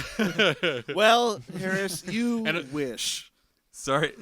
Yes, I do wish. And they did not do the Exorcist theme, and then immediately the Exorcist Bible explodes, and he gets glued to the wall and the ceiling, and it was just all downhill from there. But I thought it was going to go a different direction, and I was a little excited for a Sorry, second. Jacob, for you, that was a little reference to an idea I've been pitching in which I'm Pitching like baseball? Pitching. Yes, like baseball. In which I'm a washed-up middle relief pitcher who is nicknamed the Exorcist, and they play the music when I come out of the bullpen because I'm old and like my methods aren't even recognized by baseball science anymore. Oh yeah, you have to go back to the old text. Yeah, exactly. Yeah. Yeah, I got the palm ball. The Holy Spirit Save ball. your servant and The Blurns ball. Learns ball. Like when I strike them out, I cast them out. You cast them straight to hell. Can I talk about one of my other least favorite things Hit in this me. movie? No. It's the spotlight that goes from Oh, man. after the priest is lying dead on the floor. that was gonna be the thing I learned. Oh, well, let's save it for that. I don't want to step on your thing you learned. It is so dumb and so bad. We should learn something from that. I also thought it's a weird angle. So when George C. Scott shows up in the prison cell and is going to try to shoot the demon, and he gets sucked up against the wall. And we've already seen It's this a demon double beat. tear the skin off the priest. It's a double beat. It is a total double beat. But it's providing the stakes. We know that George C. Scott could get his skin True. sucked off. My question is, George C. Scott has a big monologue where he talks about I believe in pestilence, and I believe in hate, and I believe in What was the fear, point of that? and I blah, blah, believe blah. in slime and stink. I wrote that one Yeah. down. What was the point of that, though? And he's got this big Ooh, monologue. stinky. But the weirdest thing about it is they shoot it all from this upward angle where they're shooting it right up his nose in the dark. You can't even see his face, and it's like all you see is like the giant underside of his chin. And I was just like, were you like running out of time? Did you not have on this huge movie? Was this the only shot you could get of this monologue? And you plan out this monologue, and you're like, you know what? I kind of only want to see his underjowl for this. Can we get so we only see his underjowl and nose hair for this entire dramatic monologue? That's what I feel like we'll do and maybe if there's some way we can cast a shadow across his eyes and upper face in a way that will obscure any expression that he has. I think that's the best way to use George C. Scott's remarkable acting talent and monologuing, for which he has won an Oscar and been nominated for more. I think the best way to do it is put him in the dark and shoot right up his nose. Well, That's the solution. we're waiting. Nice job. Nice job, Blatty. Harris, would job, would you Blatty say boy. that shot was Nailed a it. little on the nose? A little on the. Yeah, you're honing in on Colin's territory here. So watch the puns. I Jacob. like it. You will not be invited. Cool it. You will not be invited back if you make bad guess puns. I no like it. more. I like it. He was very accepting of my whole relief pitcher idea, and so that goes a long Actually, way. I was picturing All a right. younger Colin. No, that's fine. You were picturing him. Oh, Picturing. All right. So Shoot what now, else do we have to kill talk me about now. this scene? Yeah, I'm gonna wing you first. I'm gonna go for either shoulder. Maybe a gut warning shot to the head. I want to prolong this. Yeah. What if he just stopped? I can't shoot you. You're my best friend. We talked one time. here are some lemon drops. I think we can work it out. You were a different actor back then. I'm possessed by a demon. I can make this work. We talked. Kinderman, you looked so different. We talked one time. And I made it pretty clear I wasn't into you. This whole movie is like the sequel to Phantom of the Opera. If anyone's seen Love Never Dies. It's where they decide that the Phantom was actually the good guy, and she should have gotten with him instead of Raoul. And it's all because of a bad divorce. That is this true? Is this real? It's 100% true. Love Never Dies. It. You sign me up. It's at least as good as Exorcist 3. I was always sympathetic to the Phantom. I don't know why. You're gonna love this. He's a bad guy. He's a terrible guy. And is he though? Kind of hunky. But his motives were pure. I mean, obsessive speaking love. of people who have had their face torn off. Also, is a priest's skin eventually like sort of attached to the inside of his clothes? Because I got why his face ripped off, but I didn't get why the skin of his body was ripping off if his clothing was glued to the ceiling. Like it wasn't like he was naked. Because I guess we're led to believe that they become one with the cloth. Yeah. Man of the cloth. They're a man of the cloth. Man of the cloth. All right, I'll take it. That's good. I mean, I think we're supposed to accept that it's metaphysical. Because at first, I was with you. I thought that Gemini Killer took the time to go catatonic, possess one of the nurses, have her come into the cell, and paint glue on the ceiling for a very long time until the ceiling was very, very sticky with glue. And she left. And then the Exorcist came in after she was like... You didn't realize this was... You didn't realize this was supernatural until the very end of the movie. You were like, "Oh, he's got powers." He painted a tunnel on the side of the cell, and the priest runs into the tunnel. The priest ran right into the tunnel. What? Yeah, exactly. And he says that in his last monologue too, that the reason the events of this movie are happening now is because it took him 15 years to like figure out how. Oh, that's the worst. Grow back the priest's pudding brain. I think was what he said. That's the worst monologue. 15 years to write a sequel to The Exorcist. I got it this time. That's the worst. I got it this time. The cops are wisecracking. That's the worst monologue to me because it made me think of like it took me back to like junior high where the teacher is like, okay, you just have to write 3 paragraphs. Paragraph 1 is introduction, paragraph 2 is body, paragraph 3 is conclusion. And literally this guy, we had to sit there and watch him do those 3 paragraphs, and the fucking main idea of all 3 of those paragraphs was it took me a long time to come back. And that's it. And he spends like 15 minutes saying it. If it wasn't that actor, it would be like the worst thing I've ever fucking seen. Let me ask you something. Would you guys would have bought like I think a movie like this, a supernatural themed movie, gets a certain amount of buy-in where we don't need everything explained to us. Oh my God, yes. And I felt like so much of Brad Dourif's monologues were like explaining shit that I didn't care about. I was like, or I already knew. You're a demon with magic powers. I don't need an explanation of how Karras survived and his body is still intact. Like I'm buying it because if I'm buying all the other shit, and if I'm not buying all the other shit, I've turned the movie off. So like, don't spend 15 minutes explaining to me like the logistics of how Karras is in the, and then say it again 3 times. Like, fuck. Yeah. I'm right there with you, Harris. Like, why? I chose to watch The Exorcist 3, so that means I know there's a demon. That was my mistake. That is still believe in God. but choosing to watch the movie gives you like a bunch of the information that he tells you like 4 or 5 times. You know what I mean? Right. Yeah. Speaking of pudding brain, I read, and I did not do any effort to verify this, but I read that the whole reason Brad Dourif is in this movie is because Jason Miller was suffering from like alcohol-induced pudding brain. Or I think they actually call it wet brain, where he couldn't remember long monologues. His mind wasn't that sharp, so he couldn't do long sustained monologues. So they basically recast the part of the Gemini Killer. It was supposed to be just him the entire time, and the only reason they had this be played by another person was because they couldn't get him to do the whole monologues himself. Which honestly, their solution should have been, hey, maybe we should cut some of these 3-page monologues, but I guess only a screenwriter would I figure wrote that this out. movie. And there was none. I can direct it too. Nothing gets cut. Nothing. The novel is Yeah. going to be filmed in its entirety. All 600 All pages. singing, It's going to all be an 18-hour dancing. movie. I will cut nothing. This movie actually does a disservice to the book. I remember like a few weeks ago and like looking forward to this because I had heard that Exorcist 3 is actually considered good. Now, like, people look back at it and think like, oh, it's actually, you know, it's different enough. It's like if you forget that it's associated with The Exorcist, it's actually a good movie.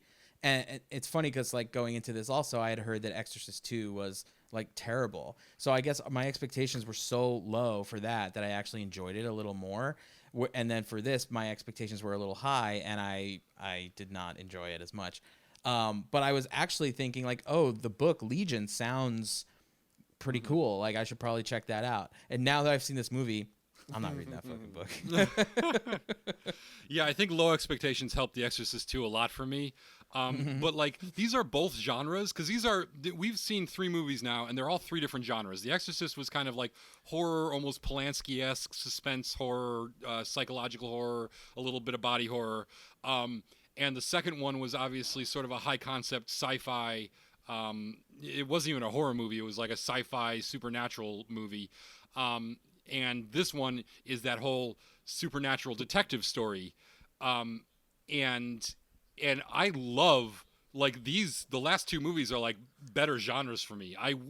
On paper, these are movies that I should have loved. I didn't go into this with any expectations, so I can say very fairly and with no bias at all, this shit the bed all by itself. It was not disappointing me because I had high hopes. It was crappy regardless of what my expectations were. I think if this one has anything in common with Exorcist 2, it's that it's probably better on paper and the filmmakers failed to tell the story properly. Like, yeah. Agree.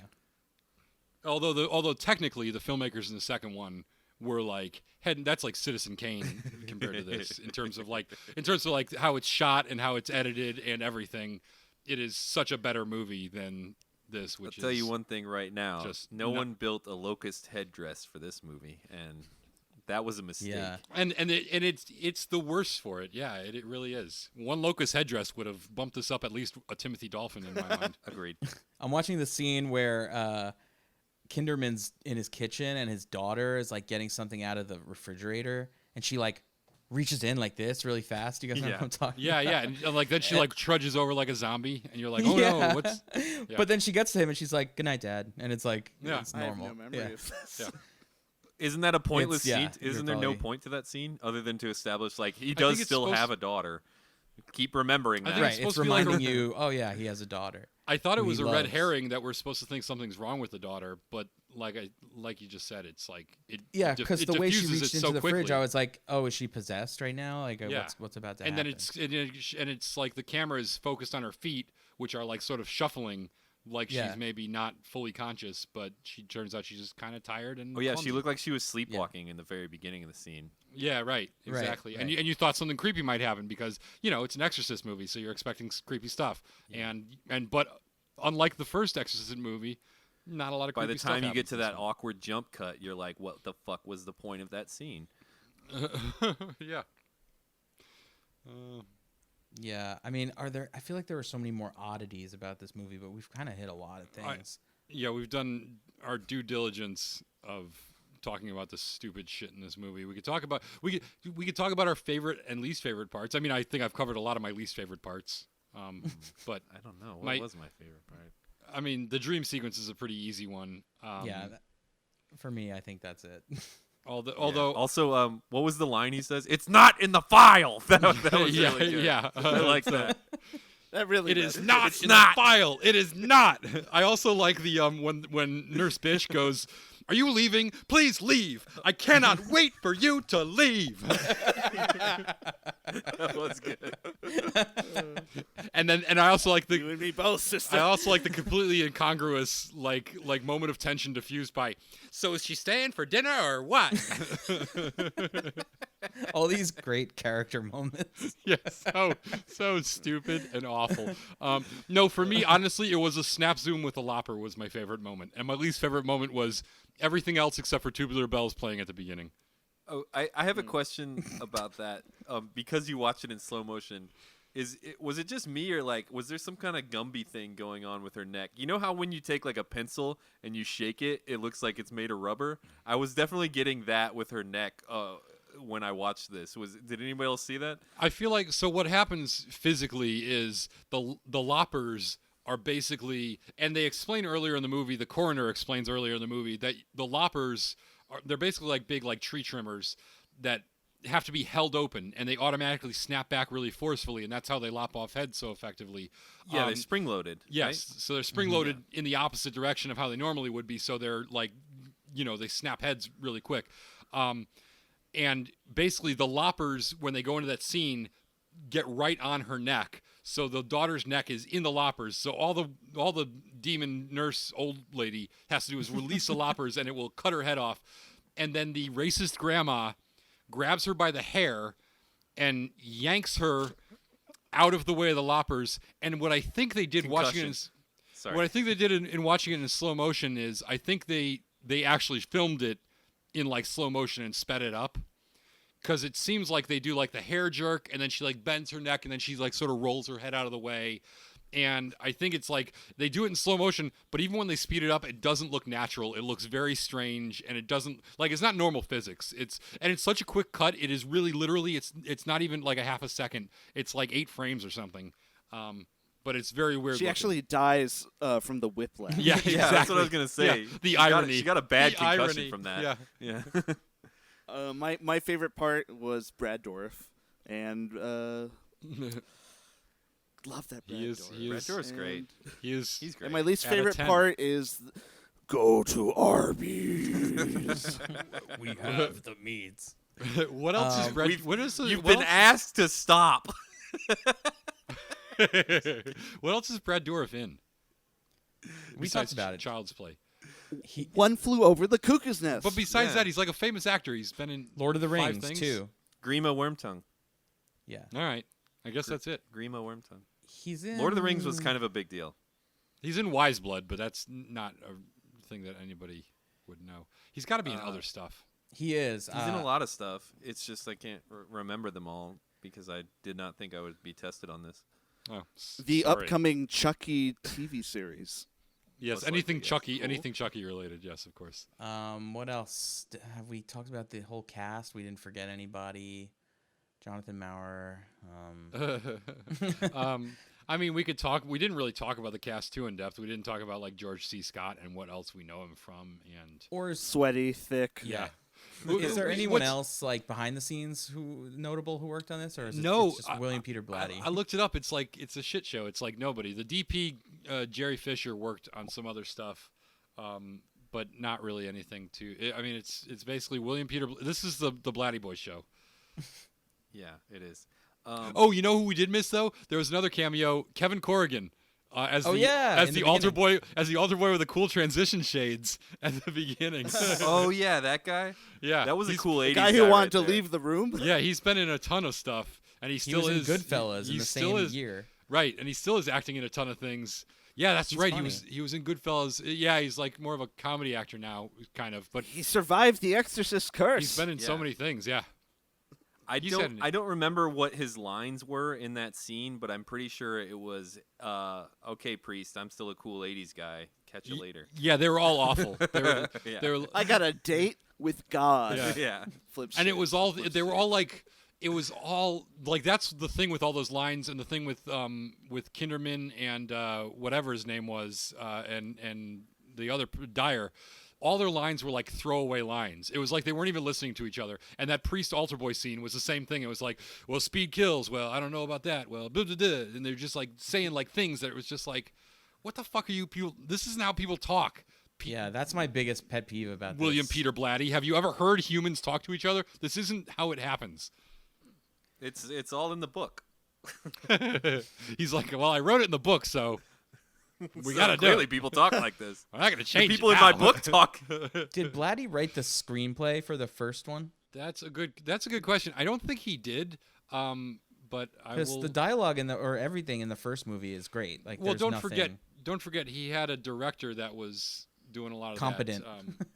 Yeah, like there was a lot of people. He wasn't really doing all that work. Like this one, I mean, obviously there was producers on this, but clearly if they're going to hire the guy to adapt his own book and direct it, you know, you're not going to step on his toes. No. Yeah, he did actually write the script for the first one.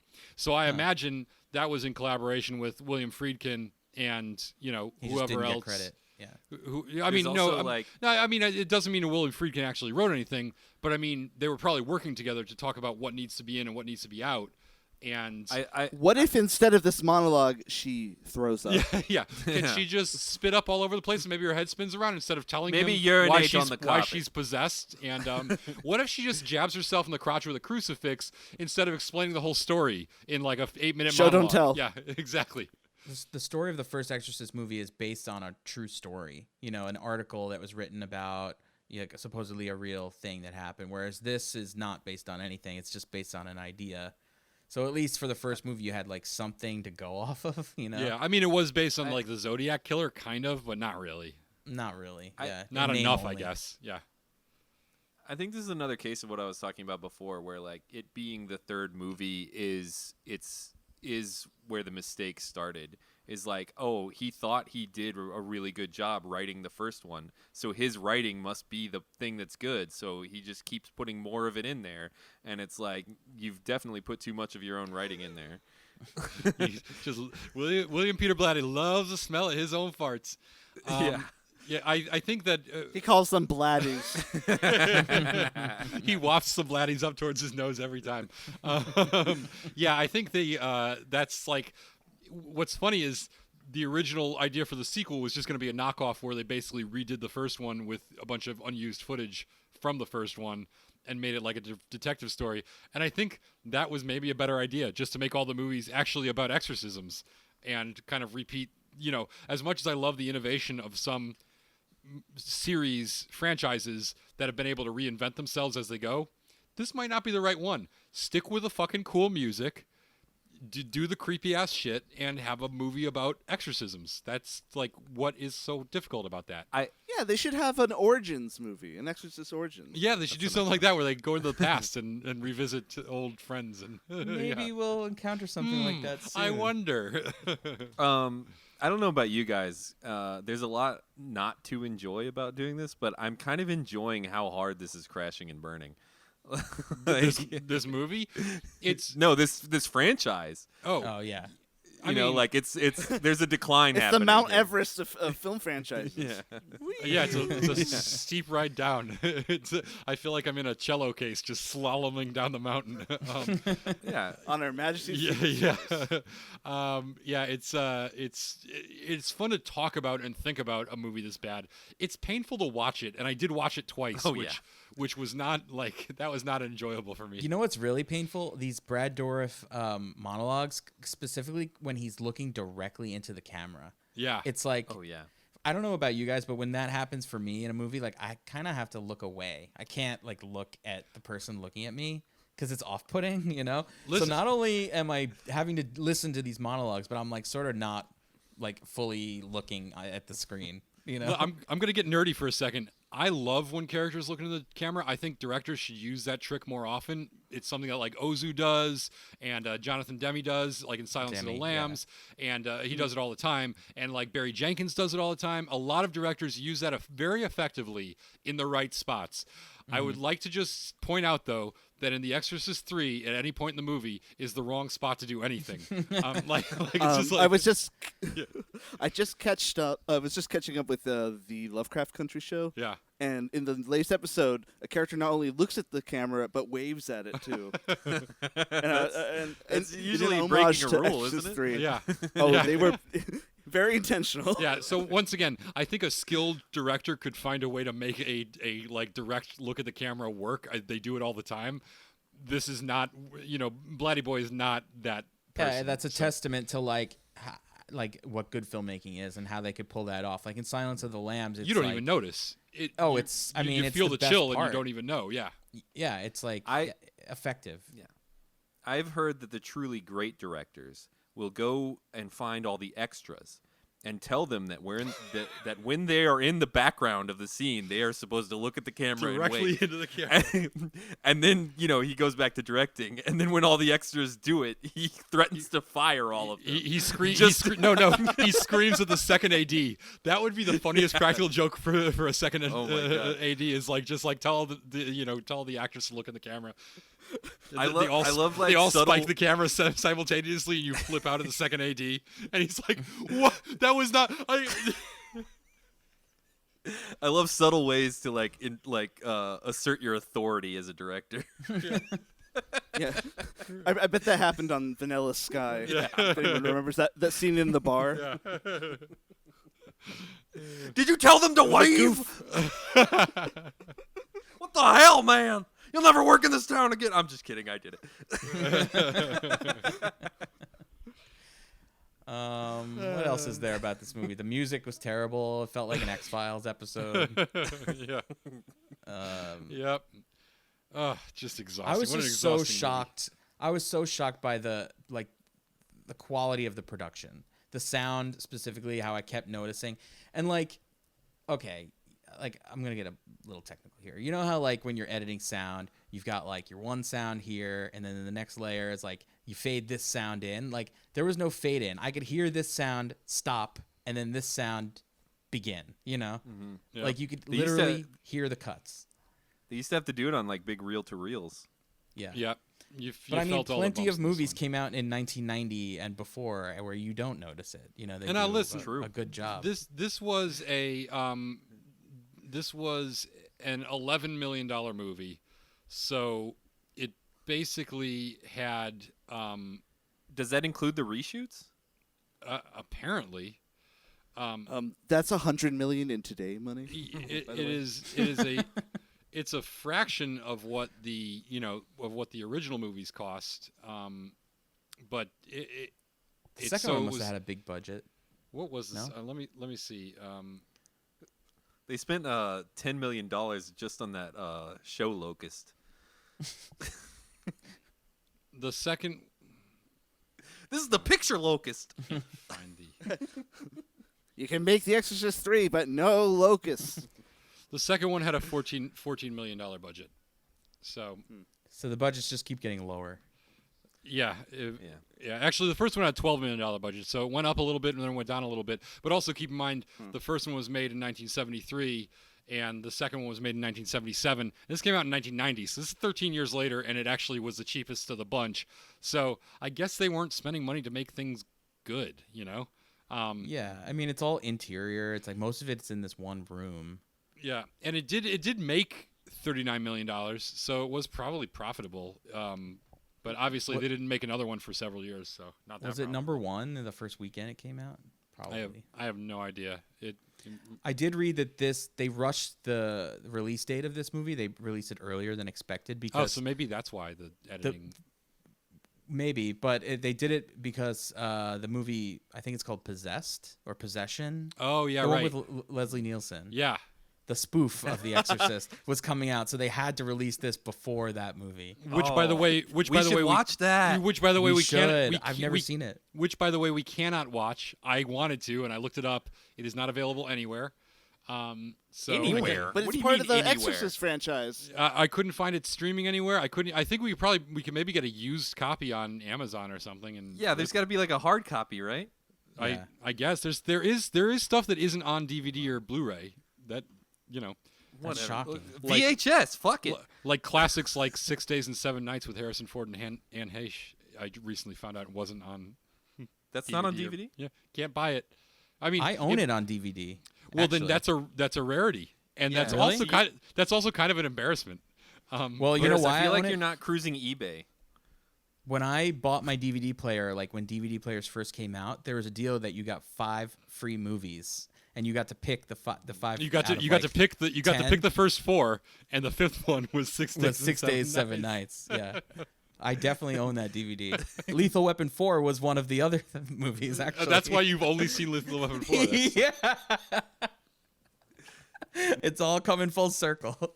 It saddens me that you have seen so few. That the only Lethal Weapon you saw is the one that's only good in the Jet Li parts. Like Yep. in your idea of Lethal Weapon, you think Lethal Weapon is about like Asian martial arts masters. Flamethrowers. Well, that's all I they remember. got this boring thing where a racist and a black guy hang out, and then there's a really good Asian kung fu guy who comes in and kicks ass like for like 5 minutes of the whole fucking movie. I just watched an old lady crawl across the ceiling. That's where I'm at in the movie right now. All right, can we we talk talk about about that? We should talk about the things we learned. I was just gonna say Matt went into get that DVD player, and they were like, "You can have 5 free movies," and he was like, "I'll take 6 days, 7 nights. I don't need the others." Yeah. They're like this DVD player is at a discount because 6 days and 7 nights is stuck in the tray, so it only plays that. Matt is like, I'll take it. discounted? You're not charging more? Well, it's a lucky coincidence for you that's all I wanted to watch. What did we learn? What did we learn? What did we learn? Should I go first? Sure. Please. I learned that apparently head lopper offer shears is part of a coroner's toolkit, and that is sold to them. Which just makes me imagine what the catalog he bought it out of is like. Maybe if there's a traveling salesman who goes around to the coroners and they're like, you've got your instruments here. I see you don't have the shears for lopping off a head. Are you interested in that? Can I get you on the shears today? We can lop off arms or legs. What you really want to see it do is take a head clean off a body. You can just pop it right off. Do you need that here for your autopsies or whatever or what have you? They're chopping heads, boy. It ain't safe no more. Yeah, I need that. I do need to buy that for what have you. Yeah, exactly. Why are you? Yeah, what do you need this head chopper for? Oh, nothing. Stuff. The salesman's just like so down on his luck, he'll sell it to whoever. Yeah. Like, yeah, it chops off heads. Are you going to use it responsibly? No, I'm not. I really need to sell this. You can open envelopes with it. Yeah, exactly. All right, so speaking of chopping heads, the thing that I learned is that racist grandmas are ready for anything because they suspect everyone. Like it doesn't like that old frail nurse lady. She's like, I don't know. She looks like a pole to me. You can never trust those poles. Just ready to just spring into action the second she does anything untoward. Wait, is that what she says? It's what she thought. I missed that. She said it. Subtext. She said it with her eyes, Colin. She did. Because I missed any kind of anti-Polish stuff in there. I didn't hear it. It's one of the rare times this movie employed subtext. I'll tell you what I learned. I learned that although there's incredible evil out there, God exists, and God is a spotlight that will appear after all of your skin has been ripped off to crawl across the floor and end the movie. To guide your hand. Your twitching hand. Yeah. To guide the viewer's eye from your hand to the crucifix. I mean, I don't know. God showed up, but the devil got better results, like overall. Yeah, the devil definitely. I'm going with the devil on this one. Did okay. I think most Catholics actually do believe that God carries a big Maglite flashlight, especially with the twisting action on the top that turns the beam. Yeah, you could definitely tell that he was able to iris in there to a narrow beam because he really got a that's the feature on the big Maglite. He with got the a tight twisty spotlight part. on that. It was definitely that was. Can I interest you in a Maglite with your head lopper offer? There's a lot of fun lighting techniques in this movie, but I learned that if you're gonna set up like a padded room in your psychiatric hospital, you definitely want to put the brightest spotlights you could find right in the windows, pointing inward, blaring down from those high windows, those high church-like windows. Yes, and a lot of aerial diffusion. You need a lot of aerial diffusion there too. Mm-hmm. Really make just fog. Just make those beams pop. Yeah. For a bad movie, we learned a lot. This is an educational movie. I'm not going to deny it that. So I also learned that if you care about flavor, you'll keep your live carp in your bathtub. Oh yeah. Yeah, you don't want those carp turning on you. I should go check on mine, actually. Yeah. Well, in the interest of getting Jacob back to his bathtub carp, are we ready for our dolphins? Well, yeah, but I just have one question. So I'm at the end of the movie, and in one of the last scenes, George C. Scott walks into an office and there's like a half-naked dead woman. Do we know who that is? That is a random nurse that the old lady stole the nurse's outfit from. Oh, it's weird, and like she's laying a certain way. I thought like it looks like a hand is coming out of her underwear. It's something but weird's it's actually, going on. Yeah, I was very. I'm sure they've got a edited out scene, like a scene that got cut of Brad Dourif's character explaining exactly what happened there. In Right. detail. Yeah. A 12-minute monologue. Yeah. Yeah. Restating what he did a few times. Yeah. Right. If it wasn't clear. I'm on the chase scene now. It's so good. Yeah, let's rate this thing. All right. Why do you say you need me to drive this fast? All right. Who wants to go it's first? an old woman. She can crawl on the ceiling, okay?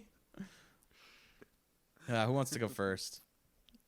I could I'll do go it, but I feel like first. I went first last time. Yeah. Yeah, I'll go first this time. I hated this movie. I really thought I was gonna enjoy it. I had read somewhere that this movie has a new like modern appreciation. I don't know who these people are, and I'm confused at why the Rotten Tomatoes score is as high as it is. It was like a 57 or a 59 or something like that. And the synopsis of it that the summary that they do is like, this movie's all right, and it's got just as many scares as the first movie, or it rivals any scares from the first movie. I'm like, who the fuck are you kidding? This movie's not scary at all. There's maybe like 2 shocking scenes, and one of them is a fake out jump scare of that, her waking up that guy, the patient. Or why you wake me up so early? Yeah. Oh, and his whole thing is like, hey, you don't have to say it all in one breath too. It's like, oh, why do you wake me up somewhere? You got me up at 5 a.m. Blah blah blah blah blah. Yeah, it's all in one breath. Had enough Coke, doctor? I thought from the get-go this movie was like all over the place. I was like, they're trying to do so many things in the first 5 minutes of this movie that don't make sense. We have a statue like opening its eyes, like what the fuck? My first note of all my notes was, what the fuck is this movie? And that was in the first 4 minutes of the movie. And then it's just sort of like meandering and doesn't really know what it wants to be. And then it becomes this like hospital, whodunit kind of movie. And I mean, it had some good moments, I guess, but I think George C. Scott is like really hamming it up, and there's like, I don't know. There's just so much I didn't like about it. I've kind of already said everything. I guess I'm just disappointed, and really, this movie made me like Exorcist 2 more. Agreed. Then it did its job. I feel like we're all gonna go back and like raise our Exorcist 2 scores. Seriously. Yeah. I'm about to see the head shearing part with the nurse. But yeah, I mean, I did not like this movie, and I don't know if I'll ever watch it again. I have to give it some credit because it is a movie, I guess, and So bold. It's like the points you get for signing your name on the SATs. yeah, I can't give it a 0, Timothy Dolphins. Matt McGregor says, is a movie, I guess. Yeah, he's not even 100% sure. He guesses that this qualifies as a movie. Features actors. Ham. I mean, I don't know. Ugh, it was just so boring. That's really its biggest fault, is that it's just so slow and boring. And like, it's not even a 2-hour movie, but I feel like this could easily be like a 70-minute movie. Yeah, and it felt like 4 hours. Yeah, it right. really did. It really did. Yeah, I'll just wrap it up, and I'm gonna give this 2 Timothy Dolphins. Well, yeah, I think this is, I mean, we're a show about franchises. We've seen a few franchises so far, and this is, like, to me, going to go down as one of the classic fails of a third movie. You've got a guy who worked on the first movie thinking that everything he did on the first movie was what made the first movie good, and trying to give us more of that in such a way that made it so much worse. And it's kind of like, so like I was saying, there's two different things going on. Is this guy connected to the Gemini killer, or is he connected to the Father Karras thing? It's kind of like when Indiana Jones, in the first one, the bad guy was the Nazis. In the second one, it wasn't. But in the third one, they had to make it the Nazis again because that, to them, was like what made it Indiana Jones. And it's like they're trying to do the same thing, and they're doing it so much worse, where they're like, we have to bring Father Karras back. That's what makes it Exorcist. That's how it's going to be the third installment of Exorcist. It's kind of like, it's not the same idea, but it's something, there's a similarity there, maybe. And it fails so bad in so many ways. It is the worst, and I'm still going to rate it higher than Matt did because I'm just way too kind. George C. Scott, I love that me and Matt watched it at about the same time. I think he was like 10 or 15 minutes ahead of me because and he just texted. The first thing he said was just like, "Is this a comedy?" and I was already thinking like, who does this George C. Scott performance remind me of? And immediately I was like, oh yeah, Caddyshack. And that says all the wrong things about this movie. And it just, we've talked about so much how many bad things it did. You got to give it a lot of points. Like, no other movie that I can think of has Fabio, Patrick Ewing, and Samuel L. Jackson in the same scene. And that, I mean, This is actually the 5th movie to do that. They were part of an acting class. A troupe. Yeah. I would love to see that, like, just some kind of vehicle for the three of them, like maybe like a little bit Space Jam, a little bit Snakes on the Plane, and some romance with Fabio, obviously, and you got yourself a picture. Or maybe hitting a bird with a That's what I was thinking. Yes. Yeah, killing geese with your face. Perfect. Angelic. But that's not Sorry, a movie, though. That's I mean, it's not a movie. It's not a movie yet, Colin. Yeah, you make a strong point. I've really gone off the rails on What's trying your to get to how many Timothy Dolphins I'm giving this. So I'm gonna give it a 4, which is really bad for any movie. 4 Timothy Dolphins. Oh, you know what I'm curious about though? I mentioned our little text thread earlier.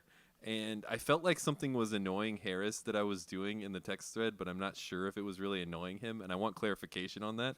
Every time I texted George C. Scott, I was calling him G.C. Scott because I don't want to type out the whole word George, and I just got this vibe that Harris was annoyed by it. I'd like some clarification on that. I was actually I was at work, so I was actually answering those texts on my computer, so I was typing out the full George C. Scott just because it was easy for me. But no, I wasn't annoyed by it. I knew who you meant. I wasn't confused because I mean, there wasn't like a Jerry C. Scott in the movie that was like played a minor character. Jerry Hey, C. it's me, Scott. Jerry C. Scott. I'm George's brother. He got me this part. What? Should I look directly at the camera? No. Yes. No. You gotta hear this. Did you tell him he can look at the camera?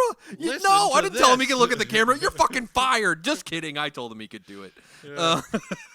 No, I heavily considered calling him GC throughout this podcast, and I think that would have been annoying to everyone, including me. I think so. Also, I have to say, GameCube Scott.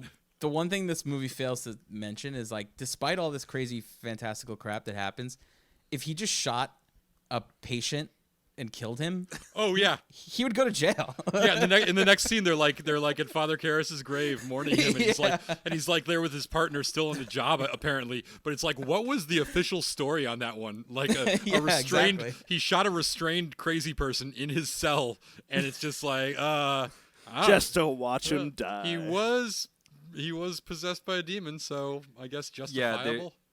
They're very careful to never show you that he has a boss of any kind and never mention any Right. kind of internal affairs. I am the investigation. law. Yeah, exactly.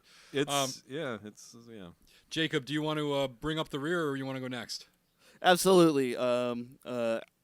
I love this film, if you couldn't tell. I think it's an absolute masterpiece of decisions, and it snowballs just out of the gate, as Matt said, what the fuck, and I think it propels itself on that what the fuck energy. If you go in expecting, a proper movie, I'm sorry, you will be disappointed. I think there will never be a film like Exorcist 3 again, and for that, I'm going to give it 6.5 Timothy Dolphins. Wow. It's definitely gonna skew the results. I like the limited nature of that explanation. Yeah. Listen, it's more of a vibe than anything. Yeah. It's again, I said a film that is boring. This isn't boring to me, but I can see how it could be completely off-putting if you're not in love with the balance of elements, if we can call it that. But if you're familiar with how good everyone could be, and then see them in this, it's kind of like a nice wake up. I think it's definitely a movie that you can enjoy more after you've at least seen it once. You kind of understand what it is. Yeah, I think if you're watching it for the second time, usually all I can think about is like, why am I doing this again? This is terrible. Once, twice. Yeah, fool me twice, shame on me, I guess. Yeah, I don't want to yuck your yum, Jacob, but ew. This is. I'm not even going to say what's wrong with this movie because we've already documented that at length over the last 2 hours. I will just say that this is the worst movie we've watched as part of an official franchise. I think there's Hell yeah. it's unambiguously, aggressively terrible. And yet somehow, like Matt said, boring. It makes me long to watch a turd like Octopussy again. I would rather watch Mission Impossible 2 every week than have to watch this movie annually. I would rather have to rewatch all the Star Wars movies, including the Next Generation ones, again, than watch this movie one further time. Star Trek. Star Trek. What did I say? Star Wars. Yeah. Star Wars. Harry Potter. You made the classic mistake.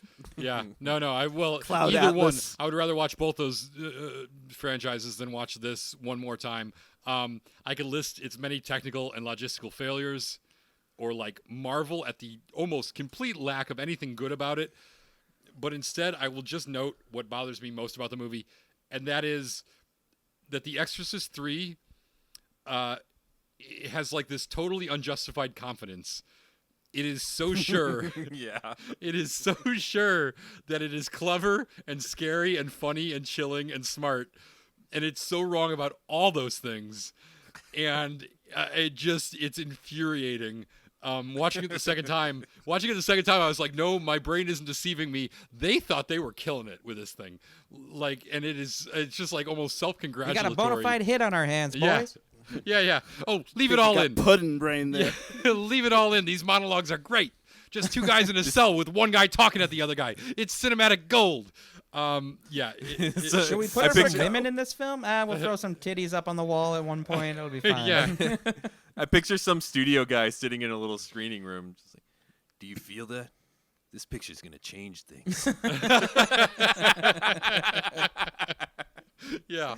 It was wrong and it was bad, and for that reason, I had to look back at my Bond scores to just see what I gave all the movies that I would rather watch than this, and I've never given a score below 2 Timothy Dolphins, but I'm going to give this the coveted 1 Timothy Dolphin. I don't know if we've ruled on whether I'm still holding out that I could potentially give something no Timothy Dolphins in the future. I don't think that's illegal, but this is definitely, it's going to take a lot to top The Exorcist 3 in terms of movies that I loathe and will never watch again. Wow. Boy, I came on a great night. Yes. This is record You did. breaking. You did. I actually think this was a great night. This broadcast that the folks at home have been listening to, is so vastly superior to the movie that we have put ourselves through that they should Do you be feel? And it's Do you longer. feel that? This picture's feel gonna change things. We forgot to mention, did you guys read the thing about Jeffrey Dahmer's connection to this movie?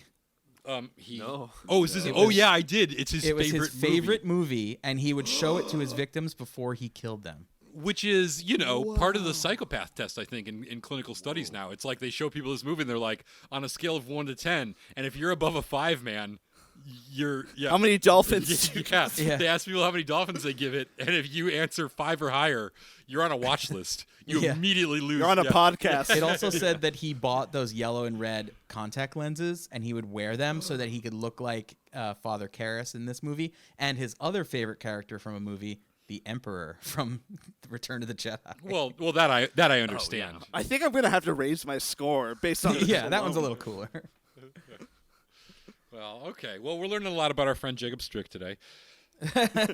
I'm easy. Yeah. Well, Jacob, And he thank craves, you. craves human flesh. Yeah. Thanks again. I hate to yuck your yum. Literally. No, thank you again for having me on. It's an absolute pleasure and a blast. Let's watch a bad one next time. Yeah. Jacob, you got Jacob. anything to plug? Same old. Just I'm a male gigolo now. I'm just writing, working on music. I'm currently mixing a friend's album. Her name is Annie. She goes by Violet Mice. That's going to be on Bandcamp soonish. And Well, You're, what's you're soonish? stripping This- under the name Violet Mike. Violet Mice, like the animal. This episode airs in Not a couple like the weeks from Jewels. now. Will it be out by then? Yeah. So Violent Mike. No, but she's so prolific. There'll probably be 3 albums by then. Just none of them that I worked on. That sounds all I cool. can say, I'm gonna drop a hint that Zoe and I are working on a cool project right now, and I can't say what it is, but maybe you'll hear about it next Well, time. your wife Zoe is also knows? always doing amazing stuff, and so hopefully the next time you come on, we'll have more info on that, and we'll be looking forward to it. It's a fucking or trick. just more secrets. It's, Yeah, it's a fucking yeah. trick. It's just well, I would tell you, but I have to kill you first. Yeah, this is No, just it's- so he can get on the podcast again. Yeah, and when he gets on the podcast again, you know what he's gonna say it was? His fucking Arby's order.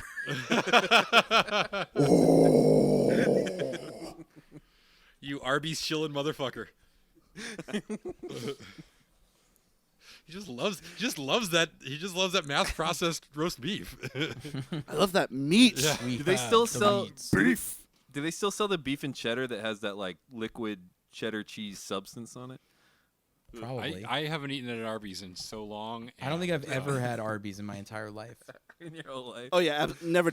just Don't touch just stuff. 'cause Never have roast beef no. just doesn't seem like something you should have at a fast food restaurant. Yeah.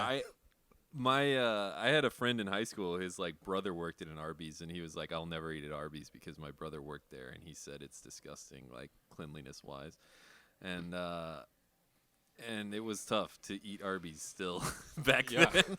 I mean, all I can say is I don't eat it anymore. all I I can haven't say eaten is- Arby's in like 15 years. now if Jack in the Box's check doesn't clear, our tone could completely change. So Yeah, exactly. Yeah. But for now, Arby's is gross. Are we open to White Castle? Are you guys down with White Castle? Oh my God, did I ever tell you guys my White Castle story? Let's hear it. I don't believe so. So I'm from New England. There's not a lot of White Castles there. There's no White Castles in Connecticut. When I was growing up, you couldn't get White Castles, so I didn't even know what the fuck that was.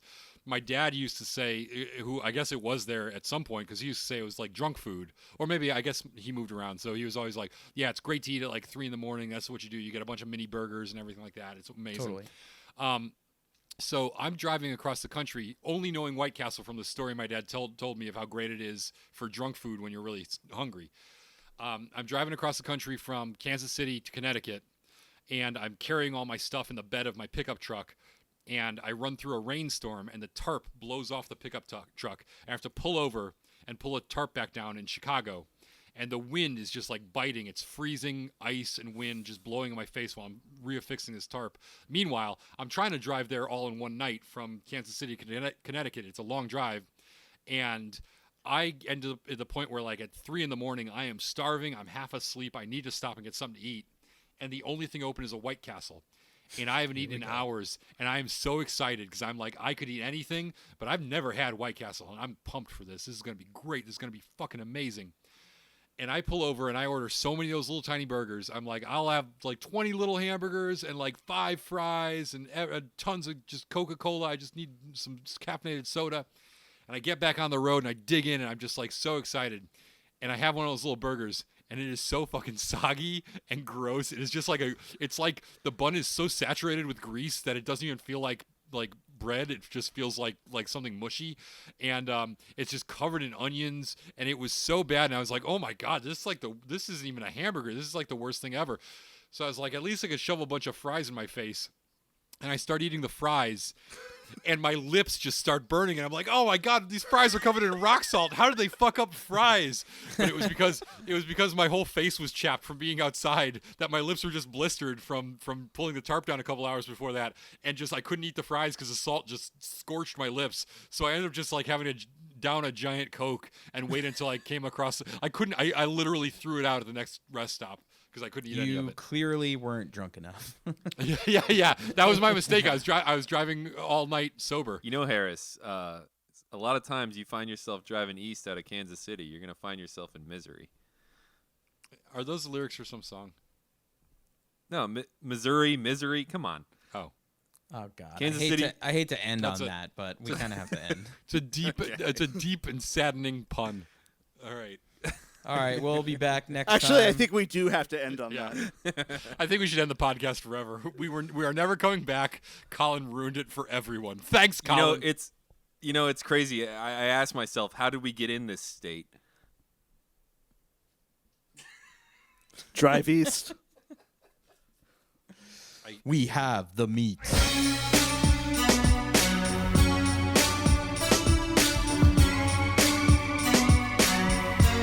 It is he who commands.